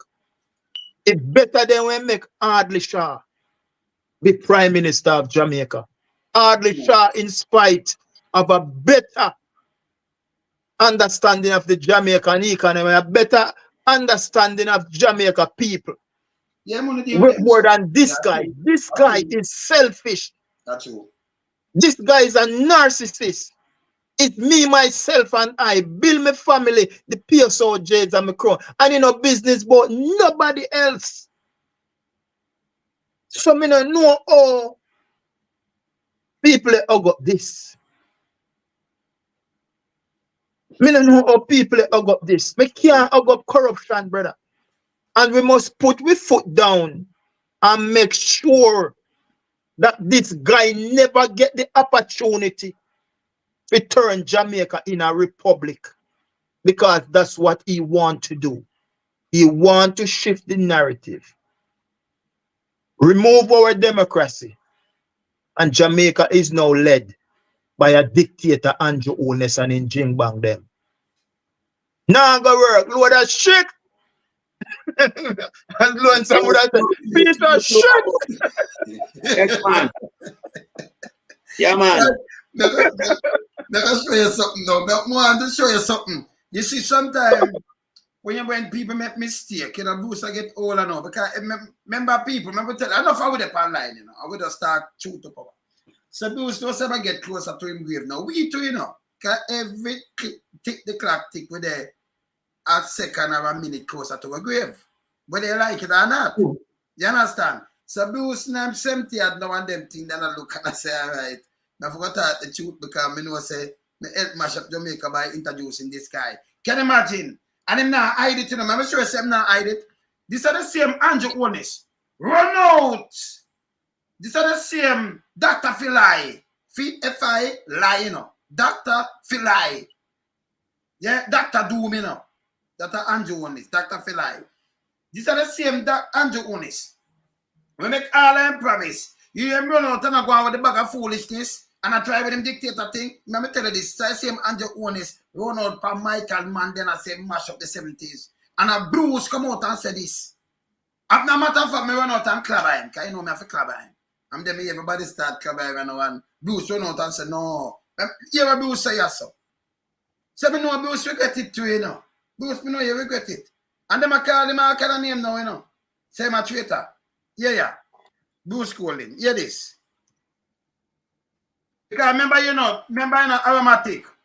You would never put in a man and say him good and young and them thing there. And then you have to, every time him do something, you have to step back and have to attack and try to correct it now the club here. Hear this. That's right. Hear this. Anyone else since Marcus Mozart-Garvey must be credited for raising the political consciousness of the Jamaican people and motivating them to political action. He was a man who refused to accept things as they were and was unapologetic in his pursuit of change. His concern for the welfare of Jamaica led him to an appreciation of the intricate international economic and political relationships and the way in which they impacted on Jamaica's fortunes. His untiring efforts to change those relationships earned him international recognition and made his an authoritative voice in important councils around the globe. No. So Holness never know this when Holness has said about him mash up 70s and no for no ban. That Bruce have to come out come say this. You know much time your sister Bruce always have to come out and Bruce put him there, you know. Him embarrass Bruce himself. Cause Bruce no say, hey, you shouldn't even say this, cause that mean you don't know your history neither. You know what I'm saying? You know what kind of vices around the world, a world leader that. Him. Yes. A statesman, you know. Just a smart state and Bruce have to come out come say this. When Andrew try to fling a man like Joshua Manley under the bus, I'm going to show you something too. Let me show you in full food. Now show you how Jamaica Prime Minister now no sense. Now I'm going to read something right now. I'm going to read it. Look here. Michael Manley finger under the bus, you know. Want to read Arrow? Anyone I want to Mystic. You see this? Yes, I am from a working class background. Grew up in a board house on Cumberland Road in Spanish Town. I understand the struggle of the everyday Jamaican, yet instead of sympathizing and saying, it will be okay, I love the poor people, I am offering solutions. Jamaicans do not need a sympathizer for poverty. They need a liberator. You know, wait, hold on. And what the date that? Look at the date. That was 15th of June, 2015. And in our board house. Mm-hmm. Want you read I want to know. Okay, as someone who grew up in an NHD home, I understand how important it is for the working class, the poor, and the ambitious to be able to own a home. It is the dream of many, and I am happy that the NHD is giving so many Jamaicans the opportunity to live their dream of owning a home. You know, I want to... Look on the date. The date is December, 12th of December 2021. So people say I'm like, so I grew up in an NHT house or an some. Who do that NHT thing there? Yeah, this and the same man when my finger that they say the NHT do this and I'm you see me I talk about.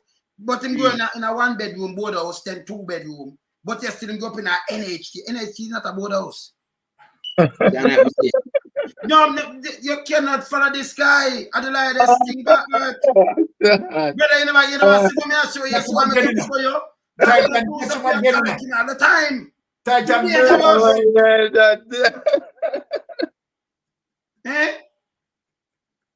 Oh, man, boy. I'm gonna get speechless sometimes. You at this when you put them thing them together like a puzzle, you know. Him danger, I don't know people listen to him, you know. Hey. See? All people listen to him. Man is a no, that a manly, you know, make him go up in a nice house. Yes, man. And you fling him under the, and you talk about the NHT and you come with it neither. Yeah. But when, even that, you know, before I reach us, you know, we're in band 72. Yes. Saying, so simple means to say him the schooling one get is the foundation that Michael Manley laid out. Because I want to make something clear to the Jamaican people tonight. When Michael Manley take over Jamaica, 1972, more than half of the population can read. True. More than half of the Jamaican population can read.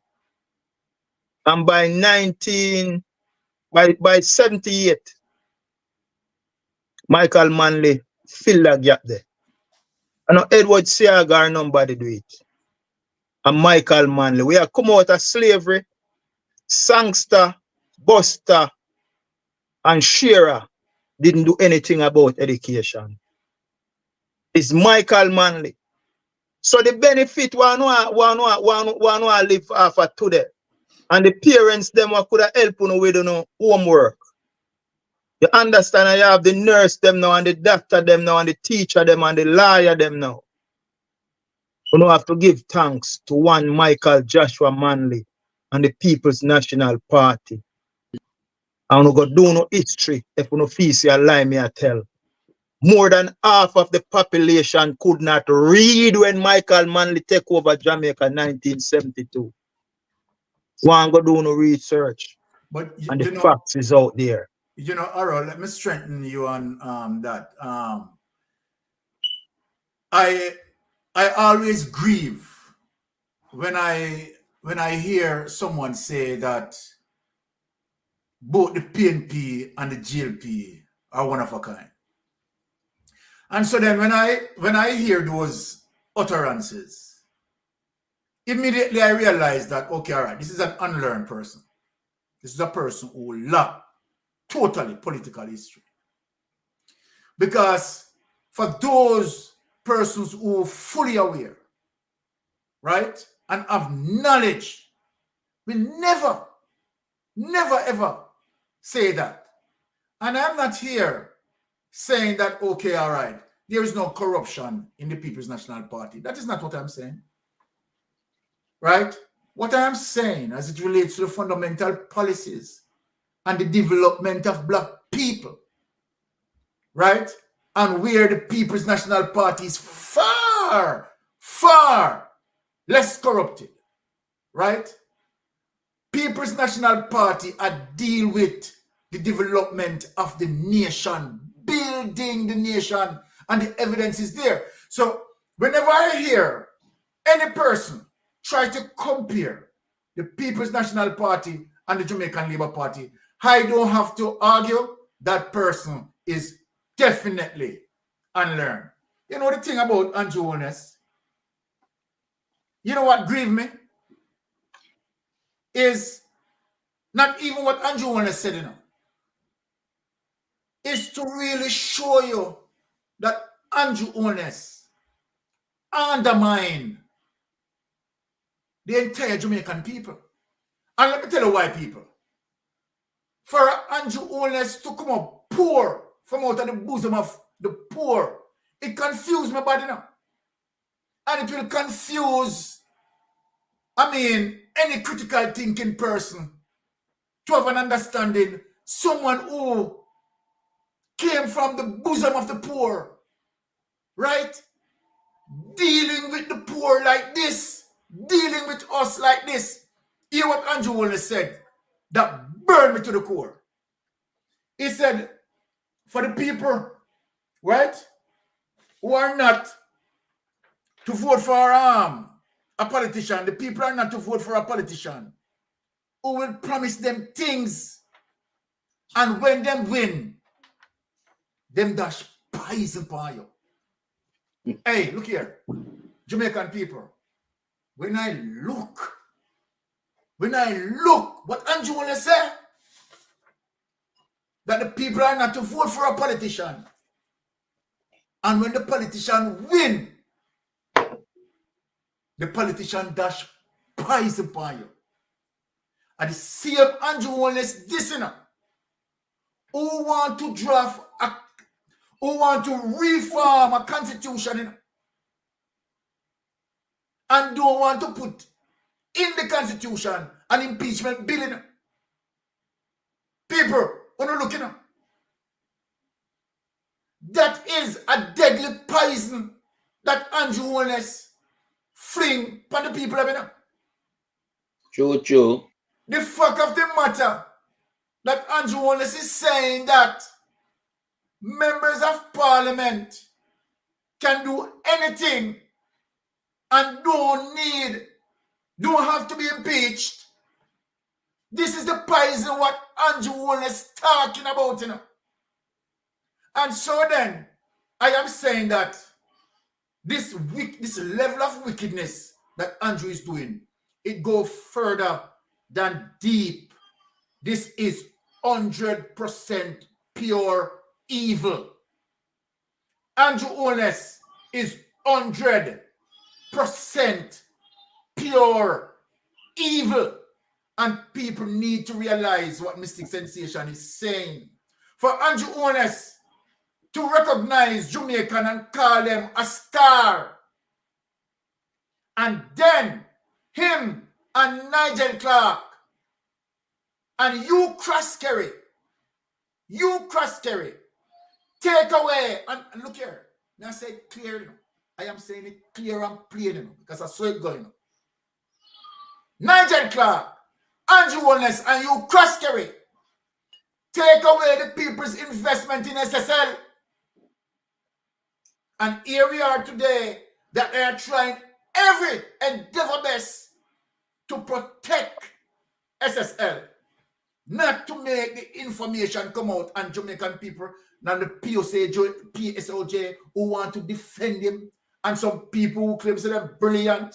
You understand? Because them what they them get a associate degree. You understand? And claim them brilliant. That's why he get ushered out of the church, because him too is a demons. When you look at these things,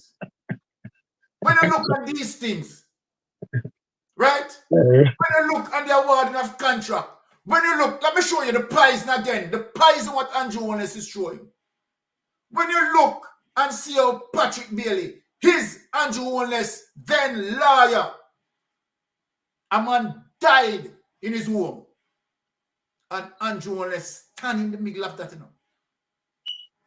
Paul and Llewellyn stand in the middle of that, and decided, say, nothing is going to happen to Patrick Bailey, Fitz Bailey standing in the middle of that, and decide, say, no interrogation into Patrick Bailey is not going to take place. That is another poison Andrew Holness dash for me, because they cannot interfere with Patrick Bailey, who had set up, you understand, all of those shell companies for them. And as a result of Patrick Bailey setting up shell companies for them, you understand, they can't him. That's another poison Andrew Holness show for the people. Now, when I look on, when I said that Andrew Holness, this is no joke, The people, this is no joke, People just need to understand it. This is no joke Mystic Sensation is talking about it. You understand? Because I study him keenly. Andrew Holness is 100% pure evil. What Andrew Holness, you understand, want to trick Mark Golding, right? Want to trick the lawyers who, right, supporting the People's National Party as it relates to the Reform Committee, to slip through, right, that sort of report for them to blindly sign it. And then the dictator comes in, Andrew Holness. This what happened in terms of, let me tell people why it is dangerous for Andrew Holness. Andrew Holness, because let me speak to Andrew Holness directly, if you might listen to me. Andrew Holness, you cannot use your 48 member, right, to overturn this. So it makes sense you send the report to cabinet. You understand? And this is how to show you how you're just forceful, naive, and you're an idiot. Because guess what? The Constitution will not allow you, right? So you can't use your 48, Andrew Holness, to overturn this. It needs consensus, right? When you're talking about interfering with the Constitution, reforming the Constitution, it needs consensus. Simply means the opposition and the government, right, has to have consensus with this fundamental issue, right? It is the supreme laws of the land. And you want to step in a Jamaican people neck. You want to put them back into slavery. Andrew Holness, after the people have voted for you, after the people have voted for you, this is what you do. You know what this reminds me of?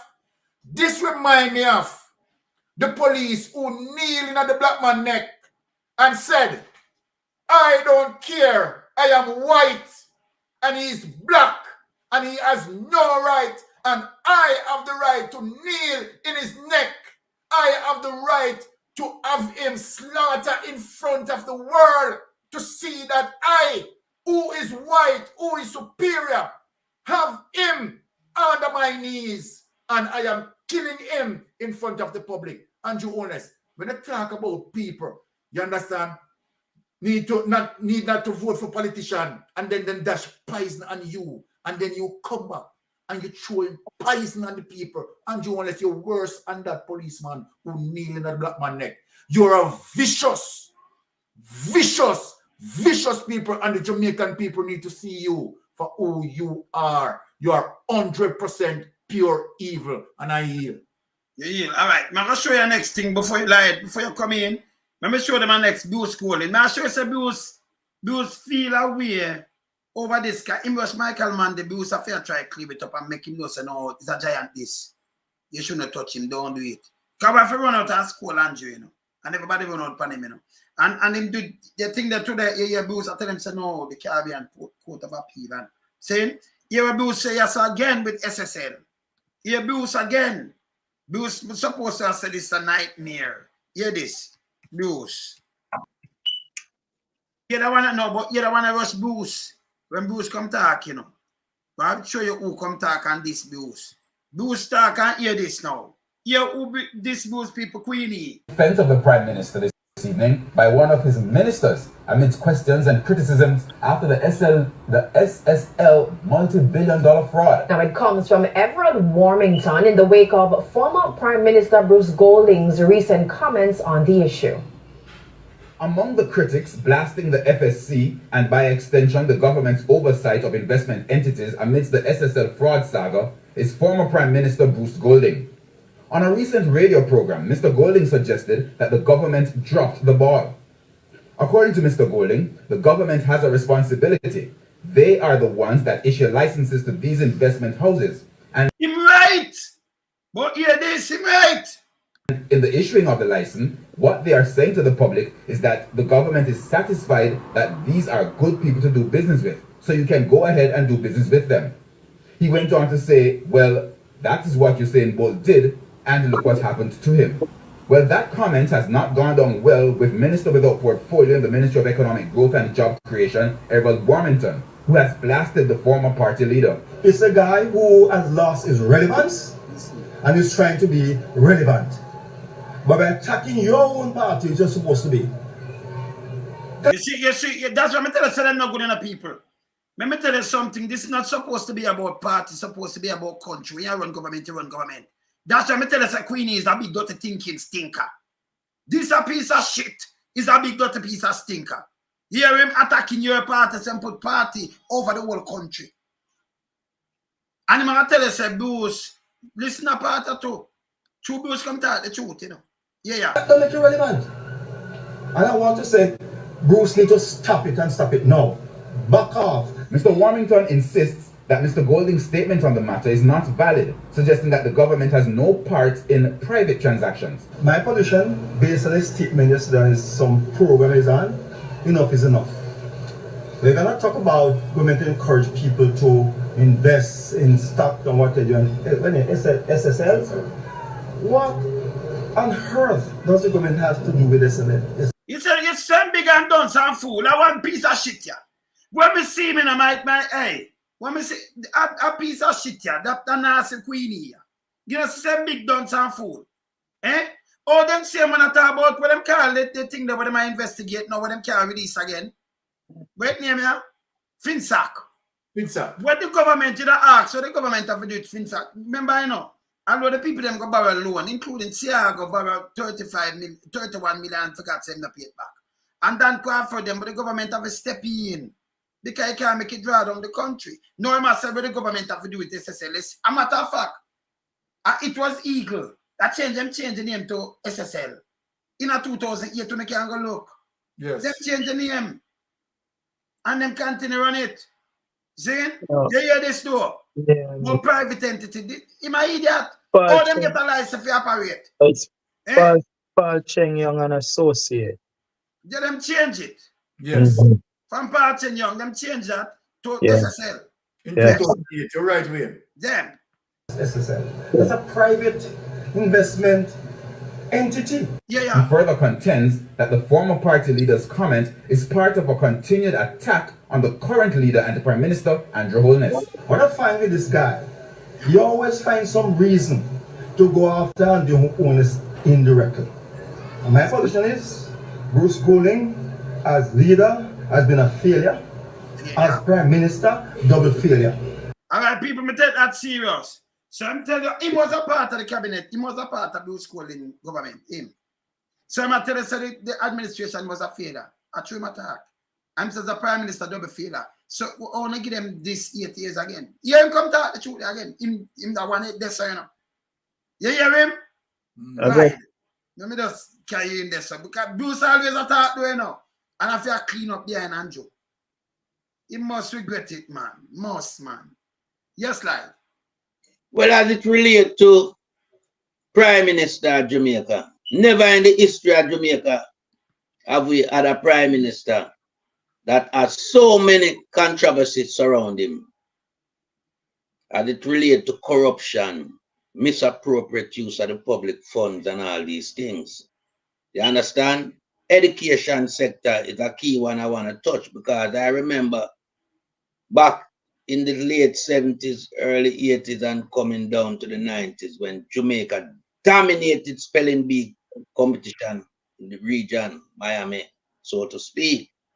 And now when I check, Jamaica not even entering spelling bee anymore. What that show you? It show you the state of our educational system. It's non-existent at the moment. And it's because of money that has been taken away from education by Andrew Holness and Ruel Reid. And money that should have gone into the investment of our youths to make sure know that Jamaica is on par going forward with the first world country where education is concerned, because Jamaica ranked highly back in the 70s and 80s. And as Aromatic said, that was the backbone foundation of Michael Manley, trying to educate his people in his country. And he did that successfully by introducing Jamal for the elderly and make sure now that the school system could accommodate the amount of students we have until we could have implemented more schools. So what he did, he brought a 2-shift system in place. He also introduced school feeding program. There were other commodities that you could get at school to alleviate the pressure from your parents, such as uniform, books, pencils, and all the other necessary that goes along with it. You get bulgur, cornmeal, milk powder, lard. I used to benefit from that. So that was the nucleus of building Jamaica. Yeah. What the JLP government has done, successive government, they have demolished that. They have demolished that to the point where, as I said, we can't even enter a team into a competition that we dominated. I remember Jamaica attaining 1st, 2nd, and 3rd, and 5th place. But now where we are, and it's not just education has suffered. Crime, gone through the roof. Quadruple, triple murder, double murder, out of style, out of fashion in Jamaica. Guns, enormous amount, and I hear the minister say no about the guns them. How much gun coming in? True matter, but he has not recuperated all those guns. If you know of the guns them and the amount of guns that are on the island, you should find a way, because taxpayers paying you at the Ministry of National Security, to implement a scheme that retrieve all these illegal guns. But that's not the agenda that they have. When you keep a nation embroiled with each other, then you can get away with corruption. It's easy because our mind and our attention are focused on other issues, like having with family members, with friends, them, with colleagues being killed. And they get away having a field day with all that they are going on with. So we have to bring all these to the attention, and we have to keep it in the melting pot. Ruel Reid should have been behind bars 5 years ago. Andrew Holness should have not been the Prime Minister today. Dr. Crabbe should have not been the Minister of National Security. Because the minute his name come up in WikiLeaks, you should have kicked out. Dr. Tufton, he shouldn't have been the Minister for Health because he has other business interests. And we see where the health sectors have declined to a deplorable state where a citizen is lying on cardboard that they have to buy for $500. Toilet paper, not available. Non-existent. No bed, rats. All these things take over the hospital. And we can see where it has demoralized even the workforce. They are frustrated. They are not even, equipped to answer a question, simple question, like toilet tissue. They get arrogant because of the frustration that they are working under. So we have to address these things. And as I said, round here is not a political forum. Round here is a discussion forum where we discuss the matters at hand and hold the people accountable who are responsible for the problem that we have in Jamaica. So some people out there might think that we are politically motivated. No, we are patriotic motivated. That's what we are around here, the Titans. We have to clean up Jamaica because Jamaica needs cleaning. And we see some people overseas counterparts that they are, from the diaspora. No, they're not from the diaspora. They are from the Jamaica Labour Party. That's what they are. They don't represent the diaspora. They don't. Because if they did, then they would have been singing from the same hymn sheet that we are singing from. Because we experience what good life is all about by living overseas. But these people, they are tearing down Jamaica along with the government, with some unrecognized group of people saying that they represent us. They don't represent us. They don't represent the common people in Jamaica. They represent the government because they don't see the needs of the people in Jamaica. But we here, we see the needs, and that's why we are here talking about the problem in Jamaica. A lot of, half of the Jamaica Labour Party candidate, them supposed to be behind bars. Half of them right now, they're not credible for office. Nigel Clark, him supposed to go. The Speaker of the House supposed to go. Agintai, him supposed to go. Him have some charge where me I tell him I never know him they are foreign when they beside the Prime Minister. That's why I know say where them go, that institution they need to take a stock of themselves. Because you have people with some dangerous charge coming front town, Some dangerous charge and them come in front town and greet them and honor them. You understand? And I sure know you must have heard about the atrocity that these men have done to their own people back home in Jamaica. They have misrepresented Jamaicans far and wide. The Prime Minister in the war in Israel and the people from Gaza need humanitarian supply. He didn't vote on it. He hide away from it. And we know why. Because we saw him previously with the Israeli Prime Minister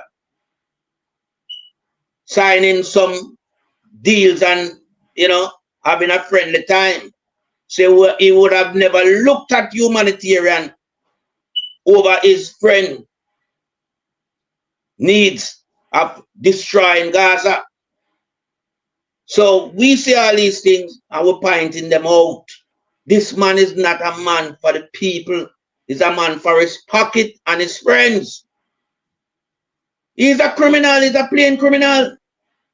Never in the history of Jamaica have we had a prime minister that had so much controversy surrounding him. Never. And why? Because he's entrenched in corruption. That's why he has so much problem. He wakes up with problem. He goes to bed with problem. He lives and breathes problem. He's a problem unto himself. And in so doing, Jamaica had become a problem island. Guns, drugs, disrespect to its own citizens, giving privilege and rights to outside foreigners over its own people. But yet still the people are not buying into what we are here fighting for. A lot of them still holding on to this man coattail, and them say full of shit. It's a coattail that is full of shit. Nothing good with this coattail. We need to get rid of this Barabbas out of the country. This Pharaoh need to go now. If the Jamaica Labour Party have any sense, they would have moved him as the head of the party long time. They would have stand a better chance at the upcoming poll. But what they have allowed themselves to do is to sink with this criminal. Because I cannot label Andrew Holness not less than a criminal. He's a bare-faced, white-collar criminal who is hell-bent on enriching himself and impoverish the people of Jamaica. And where can he get away and go with it? Nowhere, because we're going to hold him. The alliance is in force to hold him. He can't go anywhere because the world know about him. It's no secret. You might think that the world don't know about him. They are just giving him the last little hurrah, so to speak. He has no further going in politics because he cannot recommend himself nowhere he goes anymore. Nobody see him, nobody respect him and, you know, look up to him. He's a piece of shit. You understand? I make no apology when you use the terms because that's what we do. Hold on, remember just play the Prime Minister word before me even knocking Arab, because I'm going to the thing there right now in a line. But if I go into the buy thing there with them buying, you know. So remember just Arab before me knock him in. Yeah, which is right. Let me just knock this, because when we are talking, we're not talking for few word, you know, because we don't do tabloid. Hold on. You come to me with that foolishness, you know. You elect a prime minister. Yes, sir. And is a prime minister around the country. Yes, sir. It is time we learn to hold our leaders accountable for their actions and stop making excuses for them. Stop making excuses. Otherwise, go elect the people who really run in the country. And I don't want the right start that stupid argument. Hold the people you elect accountable. And stop making excuses for them. Oh, no, remember my word, not my word. We have followed, remember, Andrew asked you to do something, and this we are do. Himself for all the Prime Minister and the government accountable, and that we they are do right now. I want to say make sense.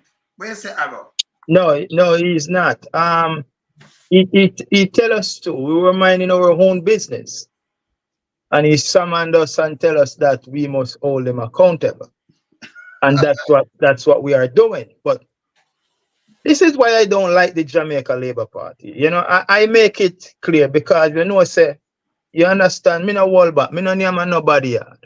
Me reach a stage in a life right now where me grandpitney and me little friends them what me have. That's all. Me no need new friends, me no need nobody. Me good with what me have. So when me talk, me not like the Jamaica Labour Party.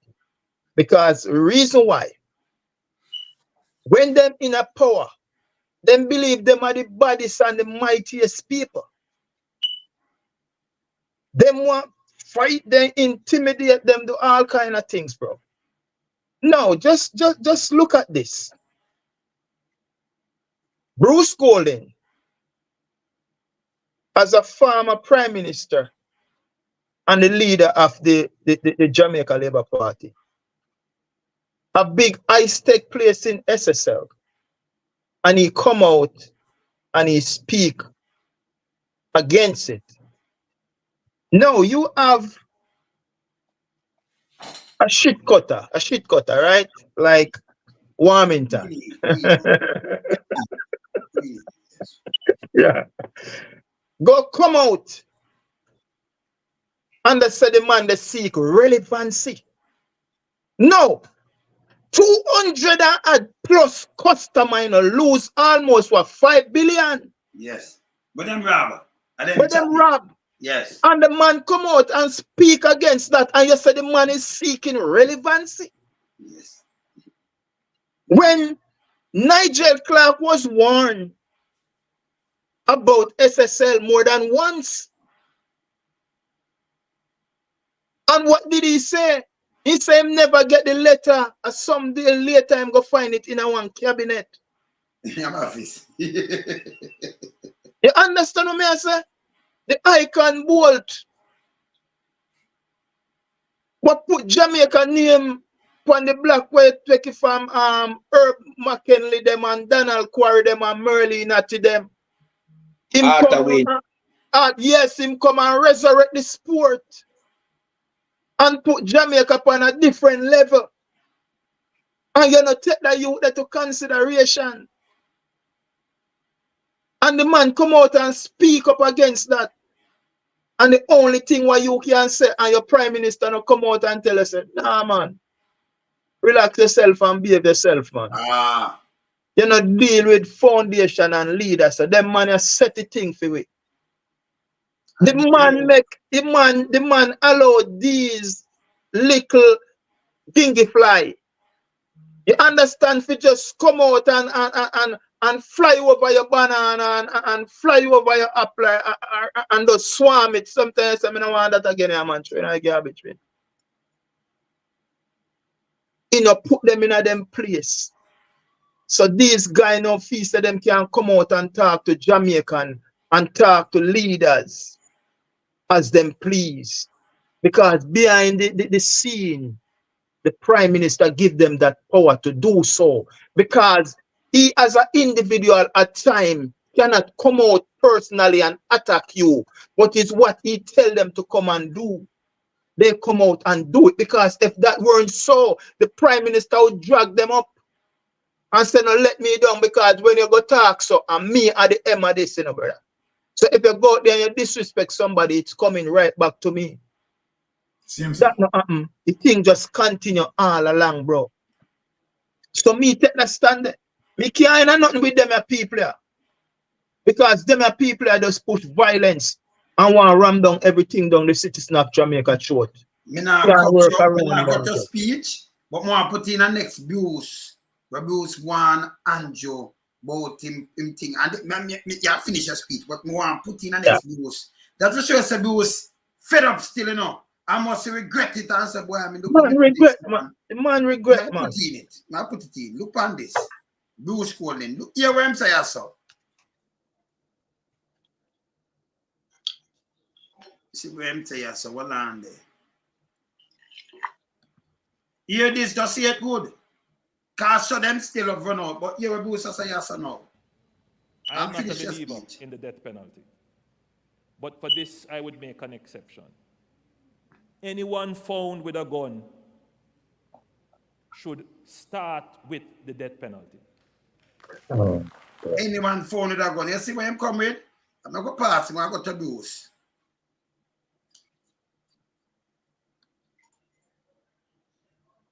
Why you Bruce I say, well on.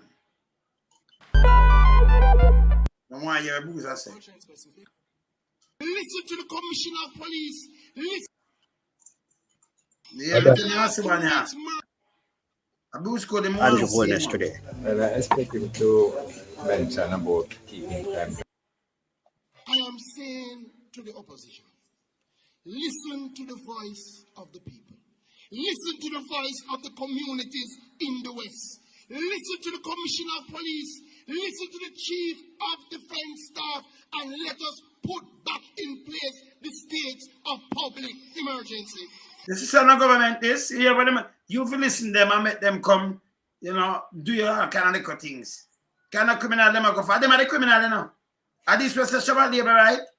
At this, what we can tell you say, when them see talk, wanna have the file where some guy with some little school pitney, I wanna make them pay them off, I wanna carry to their light.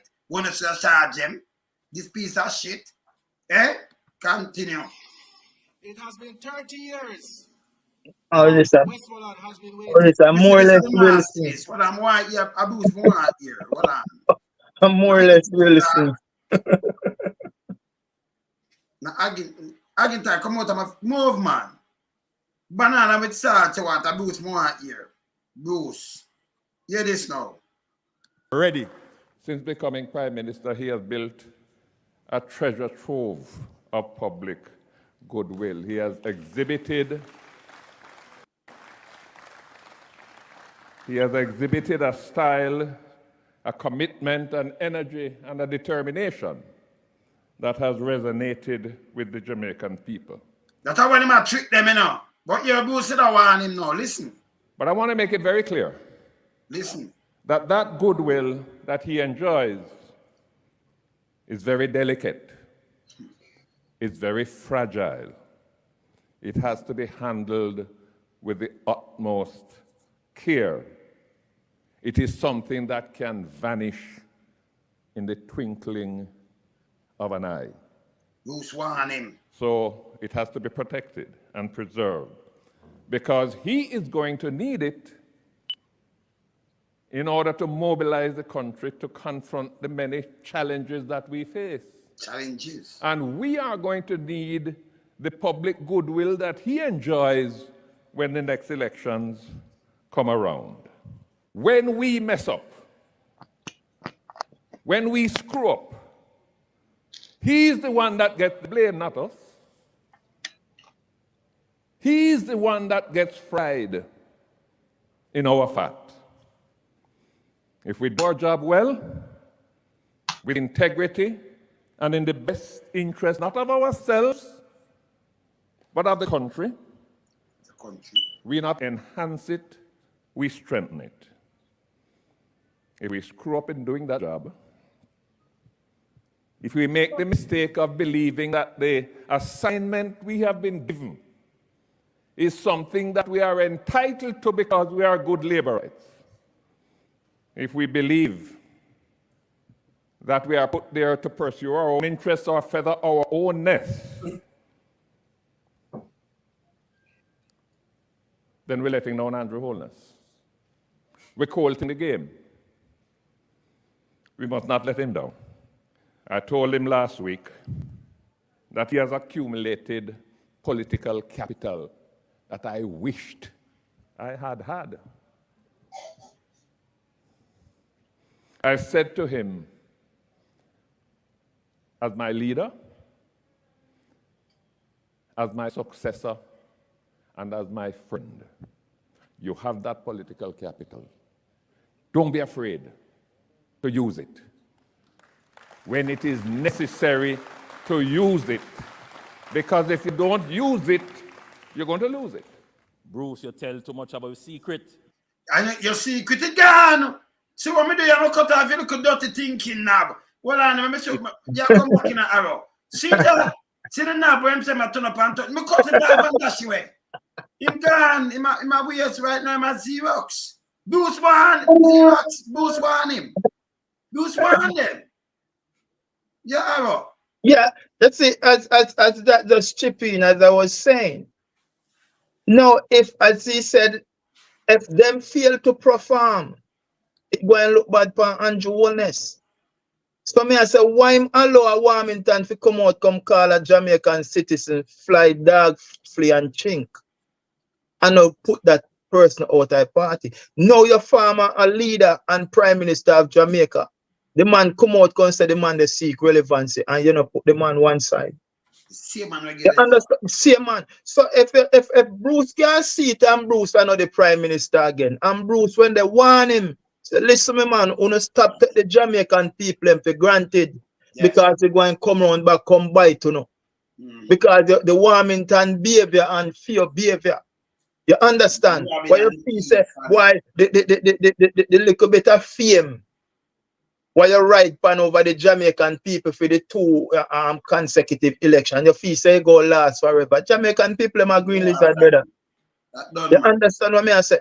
So the people them change and the people them move on. And this is the reason why you say every chance, every minute, every second them get them a try to craft up something. And this is the reason why I have a problem with Nasty Glasspool Brown.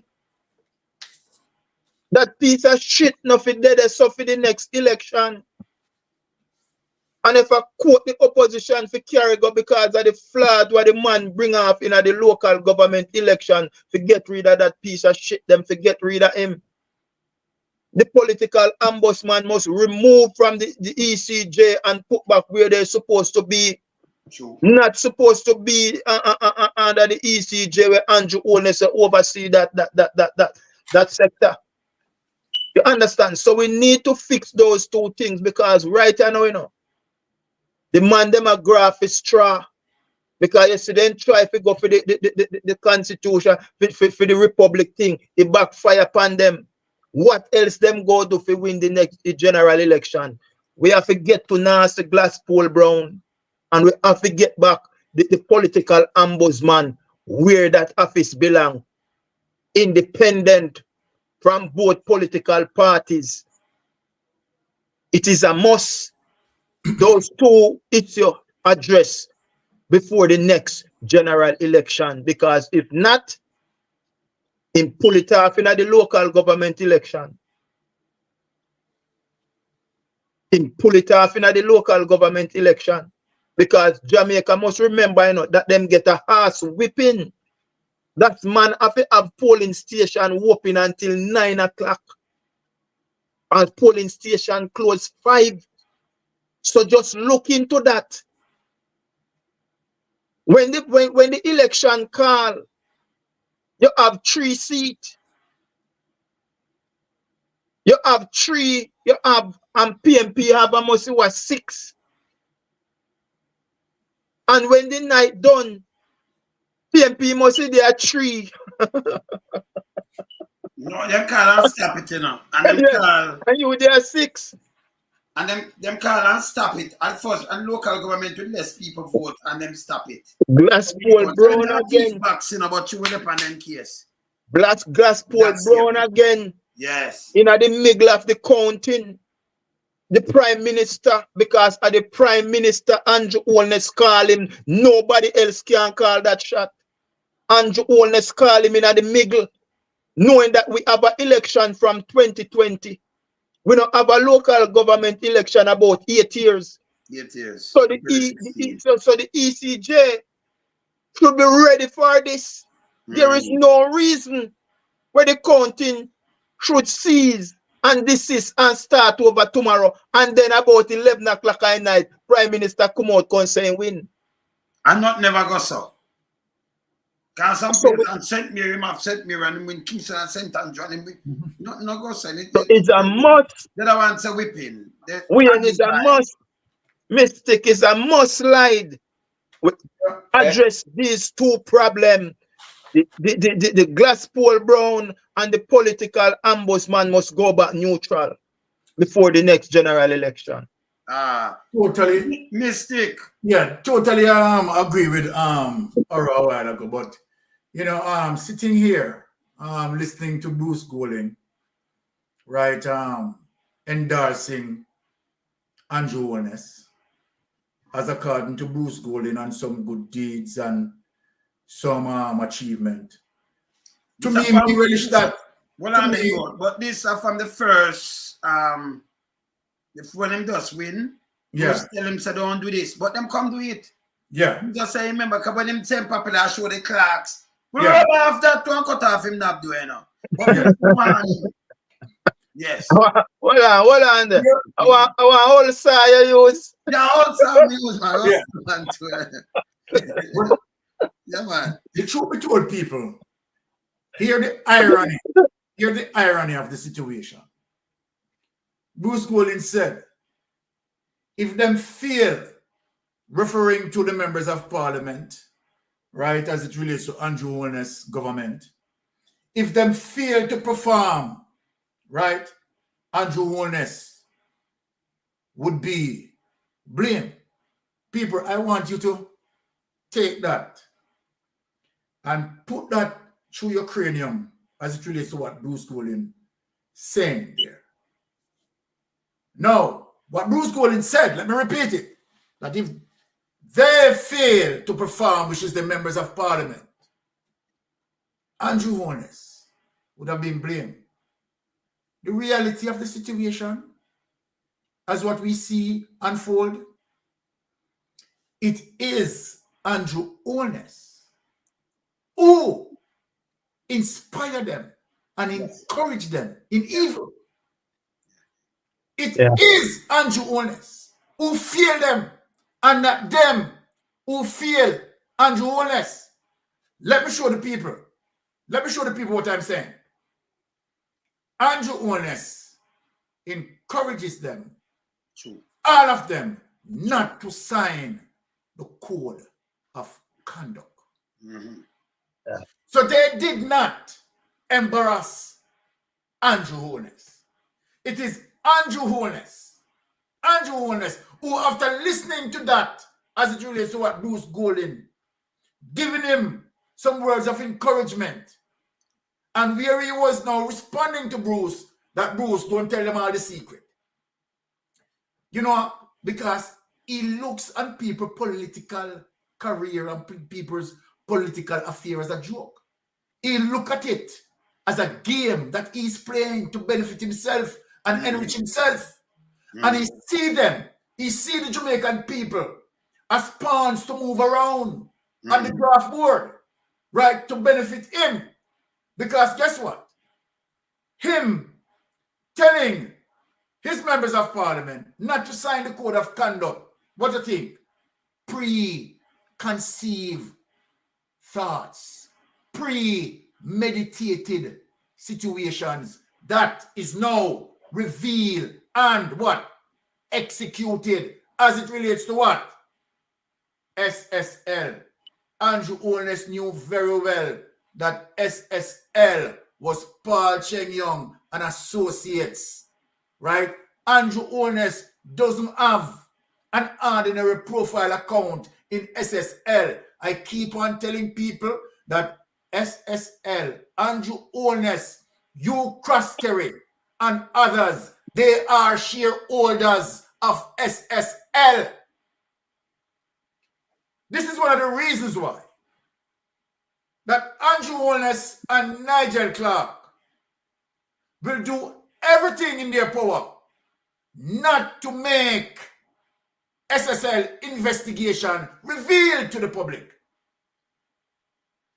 They will do everything in their power not to make any FBI that they were talking about venture into there and expose what needs to be exposed.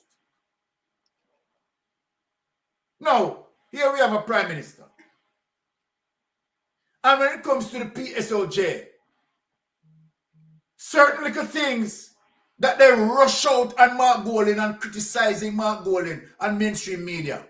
Jamaican people, whether you're green or you're orange, if it was Mark Golding today that is statutory declaration for 2021, he declared that and the Integrity Commission certified that, did not certify it. And 2022 statutory declaration that Mark Golding declared, and if it was not certified, you know what would happen to Mark Golding? They never run him out, yes. They never, everybody are fine. Everybody. Not only weird that Mark Golding, right, would be just run out. The law is plain. In the charge, yes. Integrity Commission Act, right? State as it relates to your statutory declaration that if you lied on your statutory declaration, you will be fined, and depending on the gravity of the situation, you will be imprisoned. Now, have we heard anything from the PSOJ? No. I want to ask a question, and I'm asking this question. Ask me and let me answer. Ask me, but the PSO, ask me. What I want to know, right, as it relates to the statutory declaration, the statutory declaration that's submitted, the final day, right, and month would be March 31st. That the statutory declaration for all members of parliament is supposed to be submitted, right? Now, a report supposed to come out to say, okay, all right, X was submitted, right, and the statutory declaration being certified or not being certified. Have we seen any mainstream media, right, with any report coming out saying that, okay, Mark Golding's statutory declaration for 2023 was submitted and was certified, right? They don't push out Mark Golding on because guess what? Andrew Holness cannot be certified. So not to make Andrew Holness look bad and not to make we pick it up again in social media, I am asking for the relevant authority, whether it is the Integrity Commission, who need to put out that report in the media so that we can see it. Jamaica needs transparency and accountability. We can't have a prime minister that is 2021 statutory declaration not being certified, 2022 statutory declaration not be certified, and 2023 statutory declaration not be certified. And this prime minister is meddling with our constitution to have it reformed and put in all those little clause right in there to avoid to be what? To be accountable for the wrongs that he had done. So then let me ask, why the PSOJ and the relevant authorities are not coming out? And let me ask a question. Let me answer one and then you ask the next one. The PSOJ, majority of them are drug pusher. Okay. They wrong do and never go prison yet. They are criminal. Straight. Yes, no apology. Right. Who they can't it, you know, because, you know, and all of them, but enough of them in there. And them have the court, you know. And the court. Remember, I get to you think that, you know, 80 million US and next 25 million US that are more than how much money they know. It's bad. You understand? It's bad. You understand? Yeah. So you know that already. Yeah. Know it already, you know. Weird. Yeah, man. All right. Me here want to go up in the chat that talk about for comrade that talk about. Take out that man. Remember from him said that you know so Queenie a jump him, you know. So yes, that man, it's a piece of shit. I want a Queenie thing them, man. But I'm saying time. I don't recognize Queenie. Yes, so that's what I'm thinking, you know, because that's how I practice every day. Take him mystic and give me peace. All right, yeah. Before me slap him. So him, that piece of dog shit. Yes. Him agree that we must have a prime minister. There is statutory declaration for 2021. Yes. Cannot be certified. His statutory declaration for 2022 cannot be certified. Yes. And his illicit enrichment must not be explained. Yeah, this little piece of chink that just went up into the chat. Yeah, him is a criminal. Him is a thief. I'm a criminal. He's a dirty criminal. Let me tell you again, because I think that I'm going to take peace time, but let me tell you this. Him, you know, a Queenie and doctor, you know. Yes. Yes, man. A Queenie, I touch him appendix, man. So yeah. I should cut a man, but this is what I want to say to these people. On a level of incompetence, it's not my problem. And we're not going to devalue ourselves, bring down ourselves there to make Uno feel comfortable in our zone. It's not going to happen. True. We're going to bring the facts and we're going to put it out. And as I said again, I am a man. When my bills need to pay, I don't see none of you.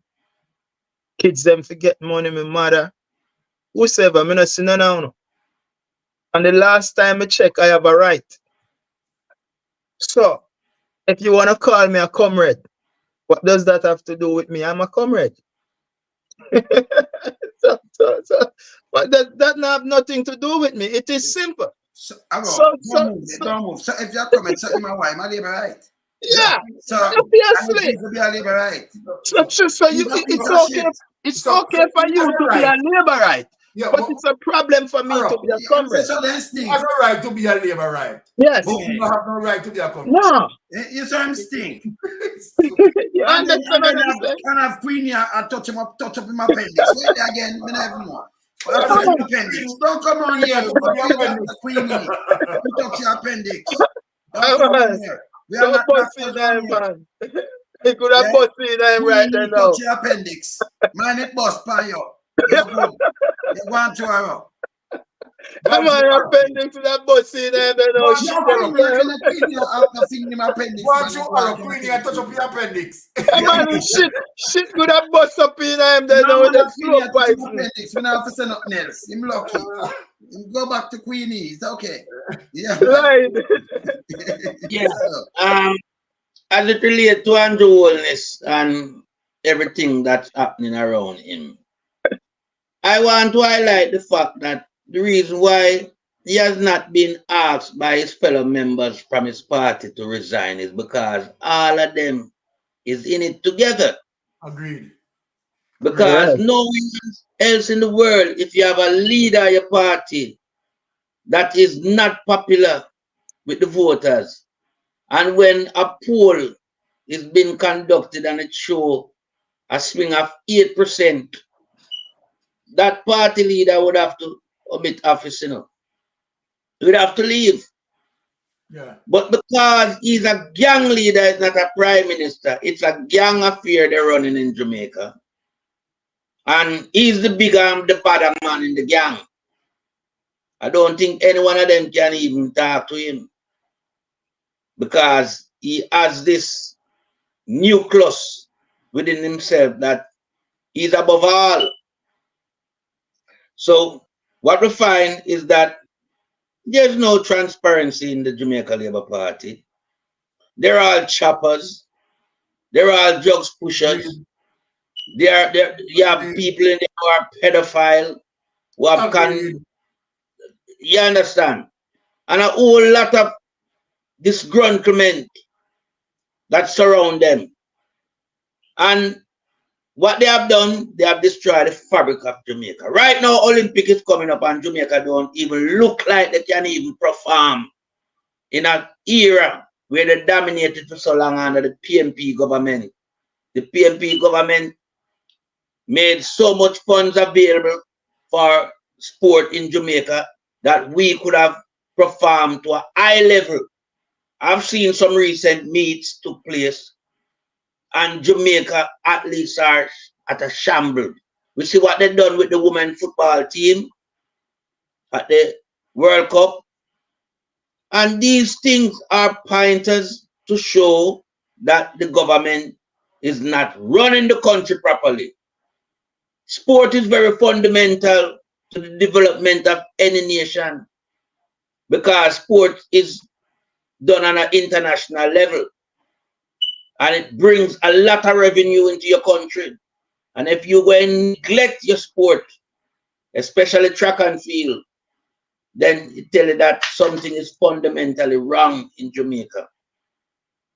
A lot of disgruntled supporters won't probably even watch the Olympic a few months' time from now, because Jamaicans like to see success and like to, you know, feel with joy, because that was the only thing that brought international glory to Jamaica over the past recent years. But because they know that we can't allow these little ghetto kids to become multi-millionaire and like Mr. Usain Bolt and Chilean Fraser. That's why they chop Bolt money. And if any of the athletes them did have money in that scheme, they chop it too.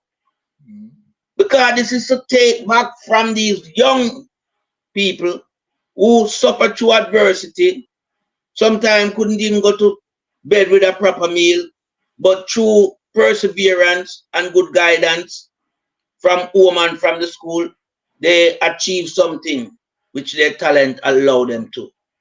And, you know, they make the money from that. And Andrew Holness was not in favor of that. Because when bold money going today, it take out tomorrow. What that is telling you, it is an indicative feeling and grudge towards even the sportsmen and women of Jamaica because they're poor from poor background and they shouldn't be of this stature in terms of where they might lead them to.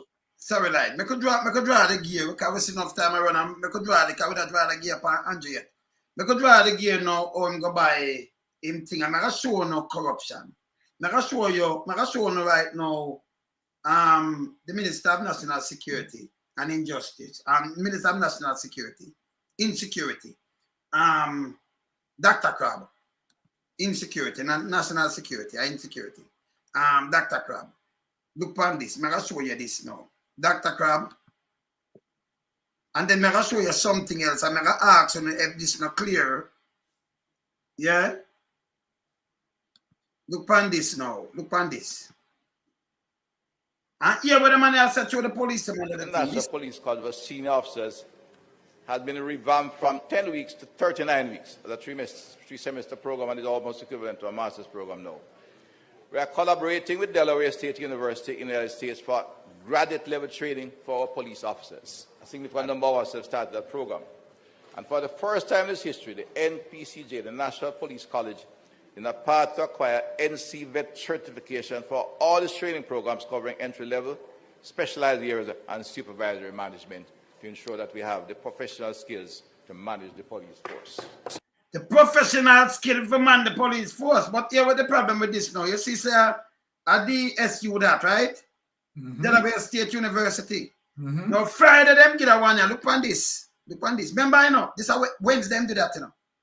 Saturday, Sunday, and a working day. By Monday, Tuesday, Wednesday, right now, the government appear one signed contract, give them the taxpayers money and send police to go them train police in a them level here. You know, see a straight payback for the little dirty thinking doctorate. When I make no sense. Nepotism and political kickback. Let me show you Friday this. I went come with. Let me show them this. My goodness. Him come with that. Me could go in this, yes, so. Me could go in this. And show you Audrey Marks. When them come out with where she there. We could find her quick there and finger her up. This is a Friday, you know. And this name payback. Yeah. This name payback, right? Watch out. Yes, watch this now. Corruption, my brother. Crazy. Well, watch this.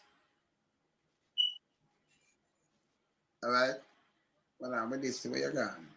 Come back. Come up back. Let me show the people and the thing. And then what I'm asking them up here now. Look on this. Look on this now. This was last. This is a Friday gone. Look how them come with them arms out now. You saw the place still. Look at Ambassador Audrey Marks. Hello, friends. Please join me in congratulating Dr. Andrew Michael Holness and conferrer of Delaware State University highest honor. The honorary degree of honorary doctor of human letters. With human letter, man, we have mash up the youth, the man say Radam. And at human letters, you know what's the meaning of human letters? When you look it up. We can read it to them, Mystic. Okay. All right. Please join me in congratulating No, Dr. look up human letters. I'm going to finish play it. Okay. Human letters, the meaning. All the rights, privilege, and honor pertaining thereto in recognition of the fulfillment of requirement for this degree. This is a goddamn disgrace to the country, you know. PR again, you know. Foolishness, you know. Look here. The award is also recognition of his visionary leadership. Visionary leadership! With our full self. If you hurt people, so and do the place like this, you know. In transforming Jamaica microeconomic framework. Internationally as a global economic turnaround story. This is bullshit and crap. We not alone if you do not PR around here. And the other way you have to draw back this because this when people are dead for hungry. Youth them a drop like fly, no work, nothing at all. Hungriness grip the place. Hospital stink garbage overrun. And this you not put out. We are not yet where we want to be. But we are on our way. And we will get there with hard work. And God continue blessing. And Jamaica land we love. And I love. The graduation ceremony was also a proud moment of Jamaica as 38 Jamaicans who work hard to go do them things. Yeah, graduated with postgraduate degree from this 33-year-old historically black college in university. Alright, so this is a crap. I'm gonna move this. This is a crap with them. So when them give him that, you come give them a contract at about them police. I'm not a fucking thing the police under the bus because they must say the police them no management skill now. That mean them police are not them not ready yet for work. Read what the meaning of human letters so I make the people them hear. That man that will mash up. This is something what I really have to laugh about as it relates to the definition. The definition. Of, Doctor of Human Letters, right? Is an honorary degree awarded to those who have distinguished themselves through humanitarian and philanthropic. Repeat again. Humanitarian. So we could go back to Haiti situation. Yeah, okay. Right? Now, based on the definition, right, of the honorary degree. Yes, right? Humanitarian, yes. For those, right, who distinguish themselves through humanitarian and philanthropic contributions. Yeah. Okay, all right. The entire world know the situation with Haiti. Yes. Right? And as a result of what is happening into Haiti, you have Haiti citizens fleeing their country, right, to pursue the safety of their lives. Yes. In such instance, right, you have Asians, right, who take the journey, right, risk their lives, right, and end up on the shores of Jamaica. And what our prime minister just got the honorary doctorate, whatever, right? Detain them. Exactly. Send them back. Send them back. Right, and send them back to them doom area. But apart from that, you know what people need to understand, right? That the possibility can exist where those people who sent back, we don't know if any one of them, right, of those who sent back has been killed. Exactly, that would be on the. So we assume that one of them dead because Andrew, we blame him, right? Because him can't prove that them alive. And next thing as it relates to the definition of this humanitarian, that awarded upon him. We know very well that Andrew Holness, right, and the Commissioner of Police, right, the Minister of National Security, right, had just been cognizant of an extrajudiciary killing. Yes. Where members of the police force went into the home, right, of an individual, right, took the person out, took him behind a fence, right, and deliver the fatal bullet that sent him home. And the Prime Minister has not come out and speak on the matter. The Commissioner of Police has not come out even now and speak on the matter.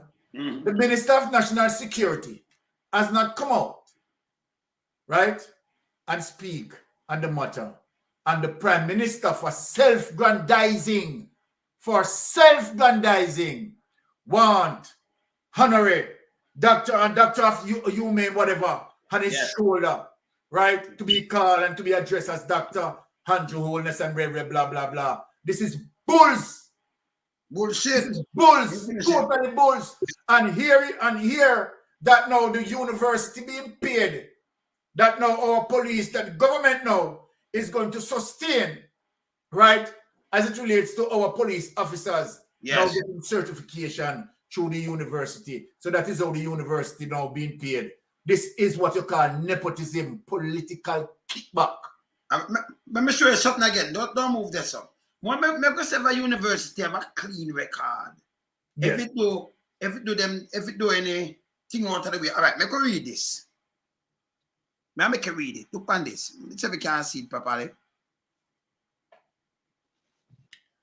Okay, the Minivan Burke, a former Delaware State University employee, pleaded guilty to taking more than $70,000 in bribes to help incoming out-of-state students reduce their tuition bill by falsely identifying them as in-state. Look at that fraud. Look at the date. And there's the date, April 18, 2019 at 12. That place to practice fraud. So that man comes from Jamaica, that's why. So no. What am I going to tell me say now? Can I clean place? You never see smoke and see fire. It's a dirty place. No. Never see it's a dirty place. And see fire. And I pay them back front of the eye. Pay them back front of the eye. And me tell you, that and one of these the money used to pay, to give Andrew Holness doctorate. Taxpayer money. Yes. It's a big shame. You know what? It was a PR. All right, let me tell you now that you're here. Them did a plan for use it. Doctor, you know, humanitarians going, this are the same man. But look on the bit, kind of like Pitney, you know. Not like anything under 12. I don't know why the young kids them doing. But you know, a prime minister get up him and bug life and then one of them come with a thing about car seat. From 0 to 12 year old, I feel a car seat. I don't know. You're 12. Can you imagine a man put in a car seat to go to school? Yes, and then make people walk. Listen, I want to show you how the man wicked. Them I tell us, say, yo, you mother, you can go into the taxi, you know, but if them then I can't see, I charge the taxi man. So you force the taxi man to leave them. $5 for each of them.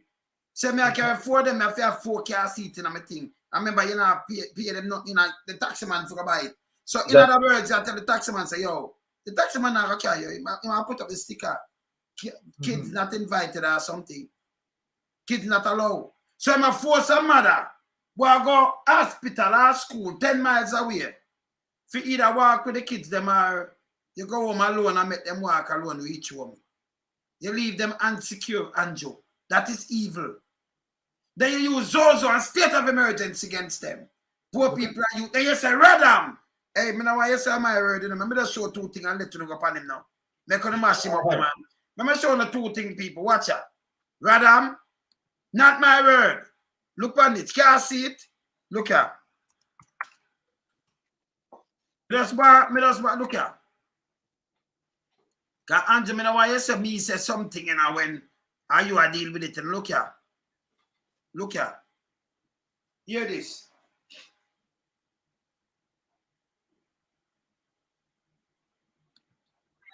The woman and our daughter there so how long. We see about 3 taxi coming so.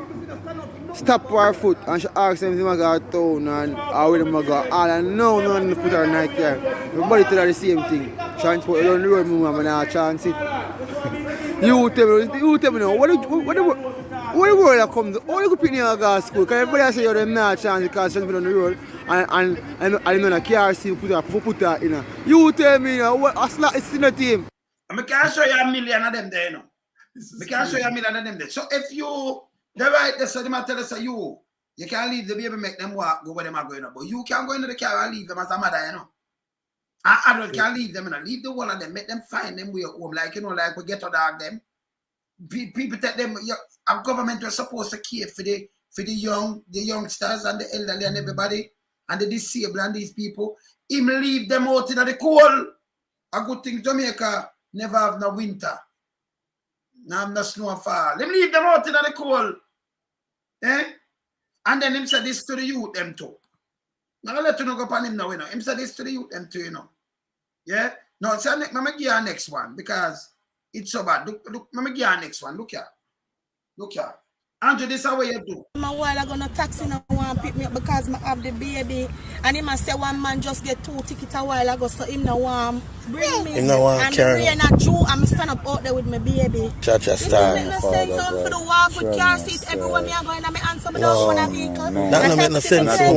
Two of them to John. This hard. You have to understand, you know. We're willing to carry, you know, but at the ticket we are run yeah, from. the man friend, the man said do a $5,000 for go pay if police stop him.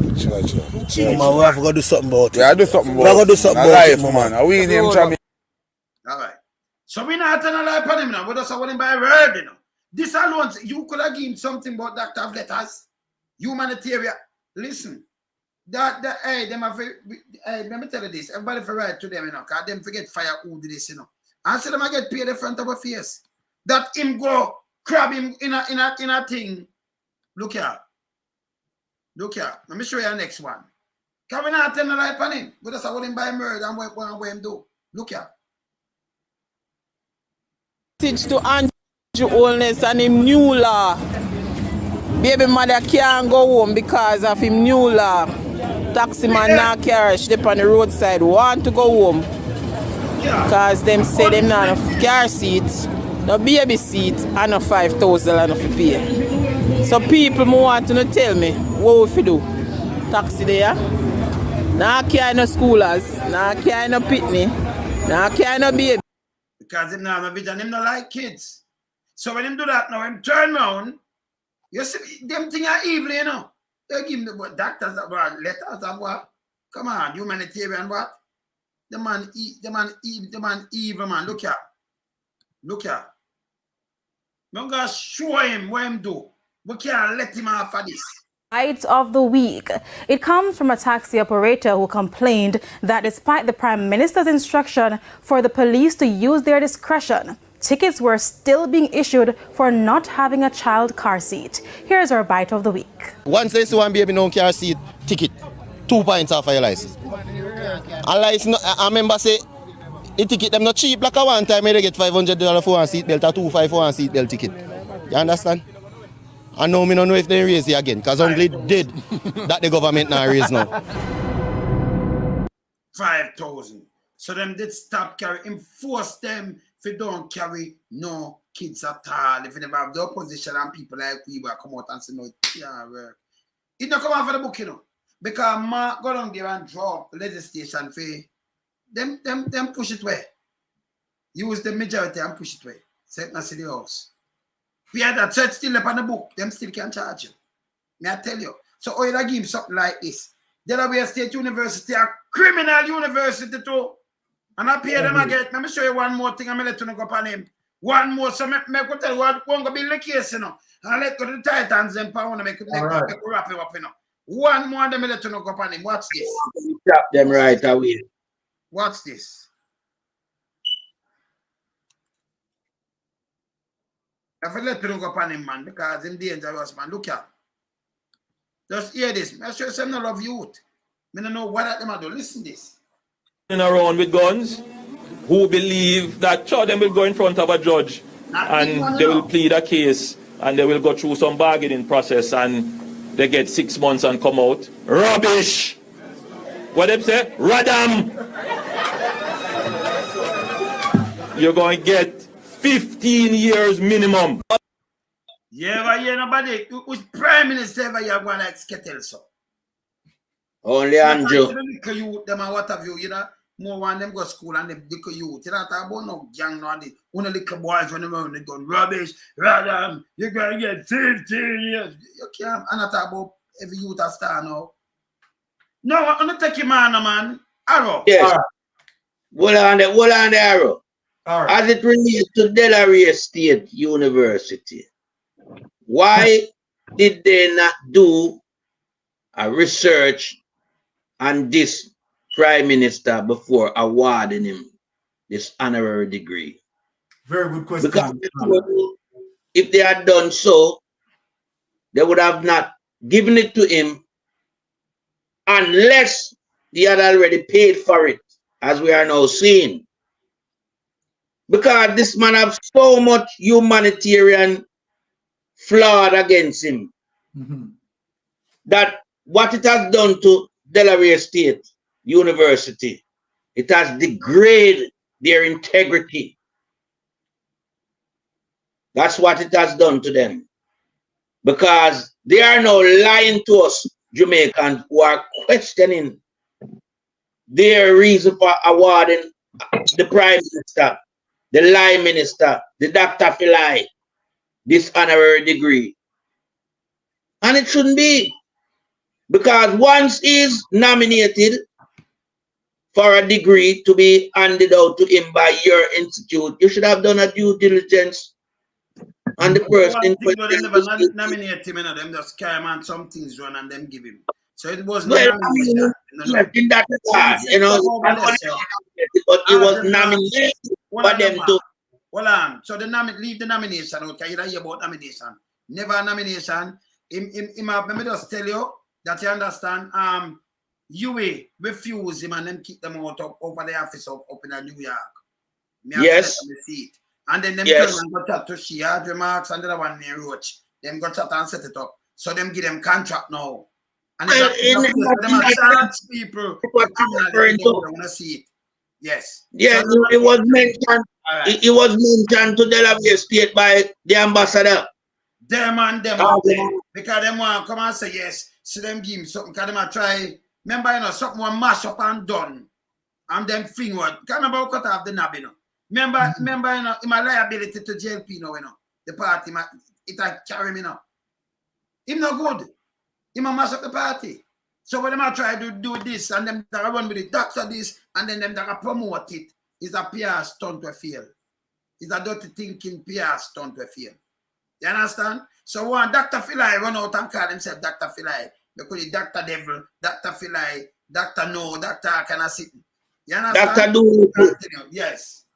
Continue. Yeah, but in the sense of hard remarks, you know, making recommendation then for him to get this honorary degree. Set it up, man. Yes. And then we find the incompetence still lies with Delaware State University. It lies with them. It rests wholly and solely on them. Because just like how UWI said no to this award of a doctorate degree on him, they could have taken the same stance. Because UWI knew all about this man and know what the degree applies to, the meaning of the degree that he wants. And he does not fit the criteria for that award. So University of the West Indies said no. I sure know Delaware State University must have heard of such development. So it has to be some money that got it over the line. Well, it has to be some money that get them over the line. They might do it front of me. They might say police are go up there train and because remember, you know, we've been highlighting the fact that something, you know, go on unscrupulous. But now we see it. Because here comes Dr. Crab now. For the longest while, I don't see him address anything. But he's now addressing that police will do 39 weeks now training. You know, and that it will make the force more professional. But we have a university in Jamaica. And I mean, Delaware, if them don't know about the Prime Minister, or them going to know about what is happening in Jamaica, what type of training them going to give them to combat what is happening in Jamaica? Because it cannot be the training that the policeman in the state get, you know. Because that's a different kettle of fish altogether. Jamaica has corruption up to its neck, of crime higher than Mount Everest, of all type of skullduggery going on. So what type of training? So you go and bypass your training at your police academy, your university, and gone all the way to Delaware State Me get your brain. I was time I wind up, but maybe you're buying I say yes or no. All right. I want to tell, because I just found some detailed information as it relates to Delaware State University. And now we have to understand why Andrew Holness went there. Because Andrew Holness knew very well that Delaware State University is a corrupt university. So I'm going to read out the detail to make Jamaican people understand what is happening right now. Yes. Now, former DSU official sentenced in tuition fraud case. Right? Now, this was published February 20, 2020. Watch this now. A former Delaware State University official gets 15 months in federal prison for bribery. The name, we got the name now, Crystal Martin. Yes. Was sentenced in federal court in Wellington after pleaded guilty last year to taking part in a registration scheme while she was DSU's associate registrar. Yes. The scheme cost DSU millions of dollars in tuition payments. Yes. According to court documents, Martin accepted bribes from co-defendant Stephen Williams to change the registration status of hundreds of out-of-state students, falsely qualifying them for a lower in-state tuition. Martin reportedly received over $70,000 in bribe payments between 2013 and 2017 to take part in the scheme. DSU lost more than $3 million in tuition payments during that time. How much she personally profited matters little, said Davis Weiss, United States Attorney for the District of Delaware, in a statement. She sold out Delaware State University and the people of Delaware with the help of our dedicated law enforcement partners, right? My office will continue to prosecute individuals who violate the public trust. So then guess what now? Yes. And Delaware State University has not changed their modus operandi, their criminal behavior. Now what happened now, they awarded Andrew Holness, there she is. Yes, they awarded Andrew Holness, right, this honorary doctorate, right? And so then now the government now is now paying them back, you understand, by having our Jamaica Constabulary Force police officer being certified. You understand? This is corruption, people. Corruption to the highest level. Front of the eye. It speaks about Andrew Holness and the level of corruption. You see why Andrew Holness cannot submit, cannot verify his statutory declaration for 2021, 2022. Yes. Him know about this. Him know about this. So UWI, University of West Indies, you understand, which is an honorable institution, decided, no, we are not going to get into the criminality with you, Andrew. No, we are not going to give you this. You don't do anything to deserve it. UWI tell them, say, go to Delaware State. You understand, who involved in the corruption and indulging in the corruption. And that is where Andrew went. Yeah. And why use the PR in Byron? He want to use it for PR. He said, yes, humanitarian, look what you do to the youth, them, brother. Yeah. Because you can't see it alone, no, hey, brother. If you ever care, my God, government, for Christ's sake, you should have buy a school bus to carry them, not to come in and force the taxi man them and things. Hey, don't carry them, you know. And that's what I tell you, you know. Don't carry them because I ticket you. Yes. If you buy a car seat, I'm a ticket you if you carry them. Don't make them walk. Yes. Make them bite them up and people thief them. Make them go walk. Leave the people outside. He mash up the people also over clip, and that is also atrocity against humanitarian. Yes. But you see, Arrow. I'm saying the university, and this was a graduation. So if you're going to bring someone there, this person must be somebody of, high standard. A role model for these kids who's exiting school into real life. And if you're gonna use the term and humanitarian to introduce this prime minister to the student using that term, it is very disingenuous. Because the prime minister himself is so heartless and fearless. Because if you want to go back and you look at COVID, and when his people were suffering the most, couldn't find food because every industry in Jamaica shut down. And we all know that the people of Jamaica, 90% of them is hustlers. They live by the day. What they make today is what make dinner, breakfast tomorrow, and tomorrow morning to send the youth go to school. And the Prime Minister of Jamaica gets 750 million to give to those people in time of need. And he did not give them a cent. What he do, he went into his office. No, we're talking about humanitarian, you know. That's the term that they use, you know, to give him this degree, you know. Right? He went into his office and he created a bill, the DMRA, the Disaster Risk Management Act.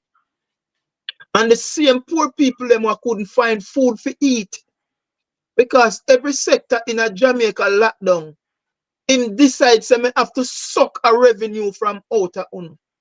And in charge the people them anywhere from 700 down to toward the least when one must say 150,000 for not wearing a mask and breaking curfew. And you are telling me about humanitarian? Eh? You are telling me about humanitarian, but we need to get it and we need to understand now what is taking place. Anyway, I'm going to go warn people. If you don't know, say you not clean and you in a corruption, you introduce Andrew Holness because you file go dig up. You Delaware, when they were then there, nobody no dig them up. Till Roach and Audrey Marks find a way for sleeping Andrew Holness now. And all of a sudden now, Delaware name go all over the place about the corruption. You understand? Because anyway Andrew Holness look at challenge through corruption did a better.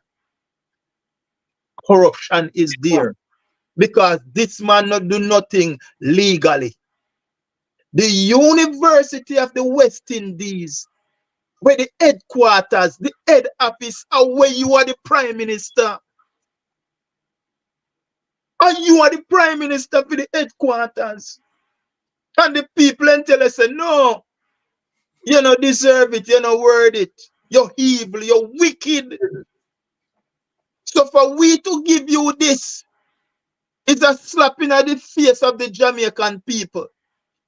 And they did not. And because of that, they have to pay a price. Andrew Holness kicked them out of the office in New York. And a Roach kick out the university, you know. And Audrey Marks kick them out, you know, because the whole of them are Andrew Holness are them boss. Yeah, and give them the directive. So him give them the power. Say, listen me, kick them out because them pass them place with me. Because people need to understand this is a revengeful guy. Yeah, man. Things not go him way and you know grant him in favor, him go and try find a way off it hurt you. And so that brother they play. Evil, the definition of evil that you understand. But more go dig up about Delaware because you know shouldn't do it. Delaware I make you do it. You shouldn't do it. I'm that fact. Let me play one thing with Andrew now make boy will I say something. But let me play one thing when Andrew attack. And me can't believe that this Andrew said. Hear this. If Andrew says yes, so I don't know how him come up with this. Or why him come up with that speech. Can I go to go say no? Wagwan DSU. That now when thing they come to Jamaica, I'm say Wagwan Jamaica. Obama. Tell him no for copy no Obama. Yeah. But here where him say yes, so. Hear this.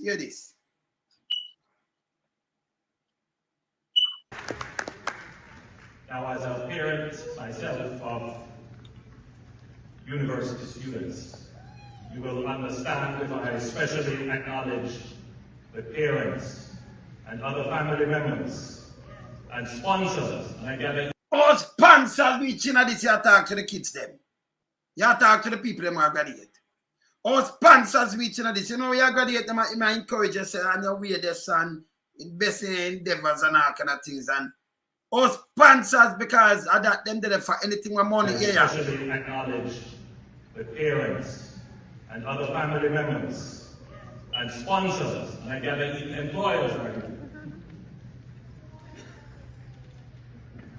They celebrate your achievement. Get off, get to go outside, go outside. Exactly. Byron, no sponsors, anything with money, no what? You know, you're graduate, you know what, you that thing about your parents, no one, you know, you return this or return that, and you know, just keep up your country and keep your head high or something. What you're reaching as sponsors, yes. Exactly. Well, I mean, it goes to the sense of the political kickback as it relates to what we are talking about here, right? Now, to the fact that we are doing the investigative research and what we come up with, right? A fraud. You understand that definitely orchestrated by the person who working at the registrar of the school. You understand, to actually defraud over $3 million. I mean, but again, why Andrew Holness, our Prime Minister, always associated with, you understand, situation in terms of the corruption, right? There it goes again, Andrew Holness, you understand, of some sort of association, you understand, with an entity, you understand, that known to be corrupted. Have we heard any sort of rumor, you understand, to compare University of the West Indies as it relates to what Delaware involving? No. So then when you look, why the Prime Minister has to lean to that. Bird of a feather, brother. Back together. Bird of a feather, yes. And then make it worse. Make it worse. Not even give it time, you understand, to blow off. You know, I have to really get into Andrew Holness' mind right now, as it relates to the quick response in wanting to pay back Delaware University by sending our policemen there to be certified. That is just definitely straightforward corruption. Straightforward corruption. And the police are involving. So you know, feel them to investigate this.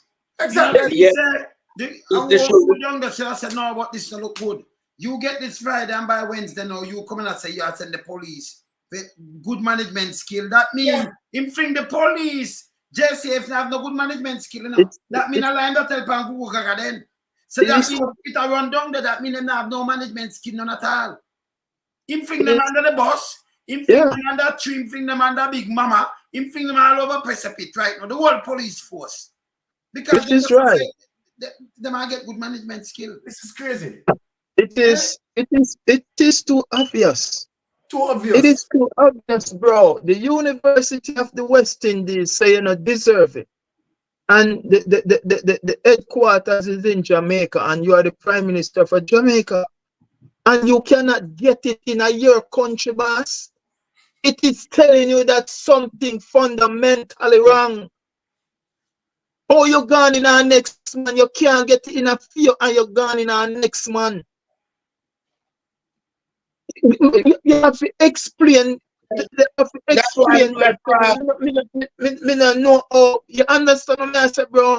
And you go tell me no police. So that means to say crime goes solved now, Byron. Crime goes solved now. Lied. Crime goes solved now, Wayne, because they've gone to Delaware University because the Jamaica Constable Force now have nobody, no intellect. To all people in it what can deal with the crime situation. So Delaware now is going to wave the magic wand with these guys and solve crime. That's what's gonna happen. But what an error. What you need to talk is as it relates to our tax dollars. Yes. Who is going to know that tax dollars is going to leave our country to support, right, Delaware? Yeah. Now, while our university, that program could formulate in our university, right? And send the police there and our university benefit.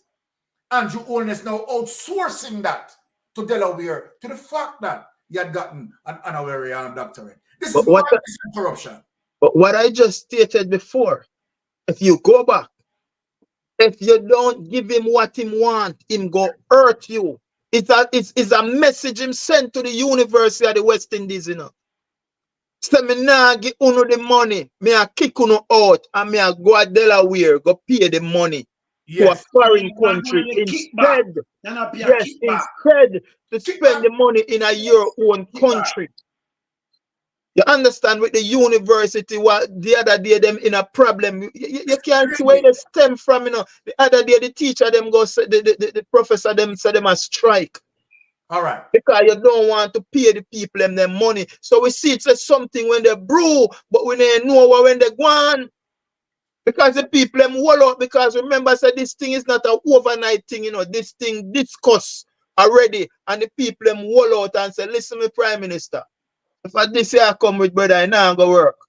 We not go give you, brother. We not see why you do. We give you this honor. You don't deserve this honor. And up on stage and you talk about sponsorship and deal and this and that. We youth are graduate. We have to inspire youth. Youth where they come out now, can start them life, go into the workforce and a sponsor you talk about. Because you don't have a message, bro. What is your message? What of substance you can carry there to the youth of Delaware? No substance. Because you don't have no legacy, you don't have no track record to back up what you say, brother. So you have to just go there so with a bunch of lies and the cronies them what they are around you. And that's why we even have to work more harder, bro. We even have to work more harder because guess what? Him have him foot soldier them out there, you know. What them we go the extra mile to do anything for this man. Because look how blatant and plain and clear this. The corruption, the nepotism, the cronyism, what this man of the Jamaican people, man, our taxpayers' money, and you go carry him into a university, go give honor. Yeah, people want to hear what the crab are saying. Remember, Friday, them get the thing, you know, and by Wednesday, come and tell them for the first time, listen again. And I'm telling about the police force. Of motor vehicles driving at NPCJ now.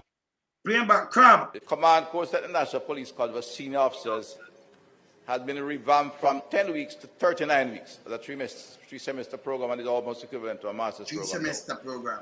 We are collaborating with Delaware State University in the United States for graduate-level training for our police officers. I think we number of us have started that program. And for the first time in its history, the NPCJ, the National Police College, in a path to acquire NC vet certification for all its training programs covering entry-level, specialized areas, and supervisory management to ensure that we have the professional skills to manage the police force. The professional skills to manage the police force. So we don't have the professional skill right now to manage the police force, and this may ask. Why is that? It seems like our institutions are not up to the standard to produce professional policemen and women. That's what he skills, you know. Structure. It's produce policemen and women. So what he has done, he has undermined the police academy and the University of the West Indies just to gain an honorary doctorate degree from a corrupted institution, Delaware State University. So we have to burn that straight. We can't condone that. Well, man, look like I want drunk when I go on down. Nepotism and cronyism and corruption to the core. And that's why he's undermining our constitution for him to get away with his corruption. Same thing with the university here. Behavior. Looking on the similar behavior. You understand? Undermining our university, right? Outsourcing, right? Certification to Delaware, right? Same thing. Same thing. Let me ask you, Byron. So when I understand what the crab mean, you know. You get the professional skill to manage the force. That means the force have no professional skill. You have lawyers, We go to the university, you take and them go to the law school there. And you have lawyers and other people there. And them get them doctorate and everything from university. But them not have no professional skills in the force right now. For managing. The other thing said, but yes, them that praise Google the other day say him do this and that. Him really throw the whole police thing, Crab really throw the whole police force under the bus. So they have no professional skills. Other thing does too. Not my word. Them disrespect the police, bro. Literally disrespect. Remember we round here with expect nothing better from Crab, you know. Because Crab a criminal. Crab a gang facilitator, gang organizer, drug trafficker, money launderer, Crab a criminal. So we couldn't have apologize for that. You know what that's listen. When I say allege, remember just put up this. Because when I say allege, not yet. So remember just put up this. Remember just put up this.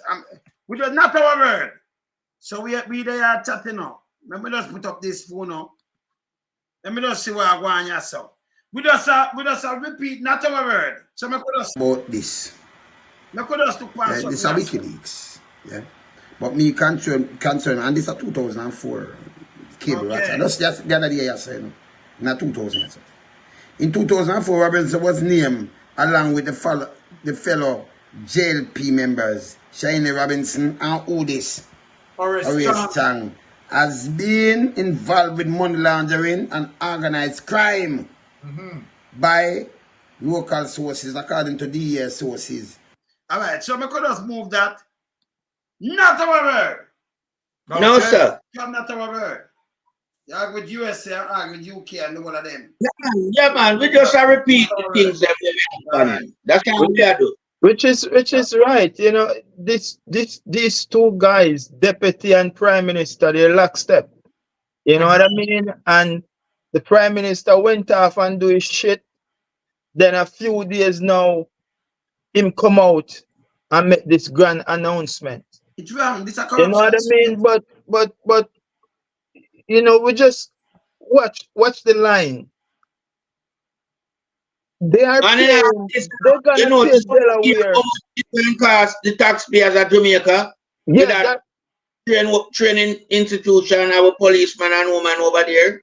We don't hear not what the figures relates to, you know, for that program. Exactly. Which is right. Don't make a miss this. The outer, remember, you know, you're American. You're in there, but outer state not cheap. Outer state not cheap. Much less a foreign country. How much money am I gonna give them now? Because remember, outer state, you know, you're still American, but you live outer state. And then I make it look like you live in a state for cheap. I make money. I make it lose 3 million. Can you imagine now when you live overseas now? Eh? And the government are use taxpayers' money for to pay them for to do these things. They think them easy 3 semesters to, you know. Exactly. Then they 10 weeks, like 2 months and 2 weeks that. I'm upgraded to 9 months. This are do 9 months now. So I'm money and everything, you know. But when you look at it again, you know, when this government spend money, they spend money to get back some of the money somewhere. They don't just spend out money, you know. Because when you look, even when you look at the constitution reform, bro, they know that this thing is a non-starter. But yet still them have a board and them have a headquarters where them pay how much million a month. And this building is only 30% occupied. So now you have to ask yourself, with this constitution reform and this body that them put in place and the amount of money that they are spending on this headquarters and is only 30% occupied. Some kickback they go on with taxpayers' money. Yes, of course you're right, Harold. It's a non-starter with the constitution, Byron. So why are we paying so much money to this board? Give them a headquarters for themselves and it's only 30% of that place occupied. Who will they pay the rent there to? Who the money they got to? You know, see some serious kickback. This is how the Jamaica Labour Party make money. Yeah. They come up with things and put things in place, but them know so it not go nowhere. But by the time it come up and it quash down, they make millions out of it and taxpayers lose again. The Delaware money, my brother, they are going to get something out of it. Hey, look here. People. Look here, I don't want incident with Delaware State University in a way. We have more incident, China. Yeah, man, because see, so me just pull up a next incident, China, different incident from what? Yo, this is, no, man. Anyway, corruption, the Andrew Holness find it. That's all me have to tell Jamaican people. Anyway, corruption, them find it. It is the mother of all corruption. The mother of all corruption. You understand? And in so keeping him draw down a whole heap of I'm a cronies them around him because them have to support him and the corruption, you know. You understand? Them have to because you know he's the Dan for them. No, man. No. On a serious note, you understand? You have more incidents with Delaware. Let me just read out this so that the people can understand. You understand the sort of corruption that Andrew Holness associated with Delaware. The question asks: was Delaware State University take over Wesley's a sham to avoid a debt as lawsuit claims? This is the next one, you know. While Delaware State University takeover of Wesley College occurred months ago, headaches caused by unresolved promises created prior to the acquisition linger. This time, they are informed of a lawsuit claiming the merger was a way for Wesley College to avoid its debt, including paying more than $2.5 million owed to the food service management company, Aramark. You understand? So they are involved in always involved in some food service. They say food service. Yeah, them avoid paying that $2.5 million, so them come and take over. Also, appear criminality them involved in them. Yeah. I same like corruption. I same thing like the would I send it to you if you don't have you have it? Like Grace McLean. Let me send it to you. Yes, I don't want it to be. No, man. Like, trust me. One thing me I tell a man, say if you're in a criminality, try to make Andrew Holness come around you because you go expose. Yes, we have it. Yes, man. Yes. Hey, people, you know, say, we're going to 3 hours, but we're going over that more than 3.5 for going now. You know, say, I'm going like a dog now, don't it? I watch my time before tomorrow morning. If tomorrow morning, I'm not going to eat the food, and I'm going to eat overnight food. Yeah. I'm not eat overnight food for you, you know, the people are them. You know, so I have to watch it the next day, and I eat it. You must say, but Mr. Lawson, when you stay, sir, so man, watch stuff, yes. You see? So we can't make it touch 12 o'clock. So, you know, say, we have to wrap it up, come here and go like a dog. It's night and day, you know. I want to know, say next week again. Want to say, brothers? Exactly. Which is right. Yeah, man. Which is right. It's my time I wind down and I tell you, so we don't go like a dog or that. Anjo, boy, I don't know what happened to you, you know, but watch it, man. That's how we knock it. Make sure when you hear about the Titans, you know, all right. You know. Anjo, it just a start. Just begin. Watch this.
anyway.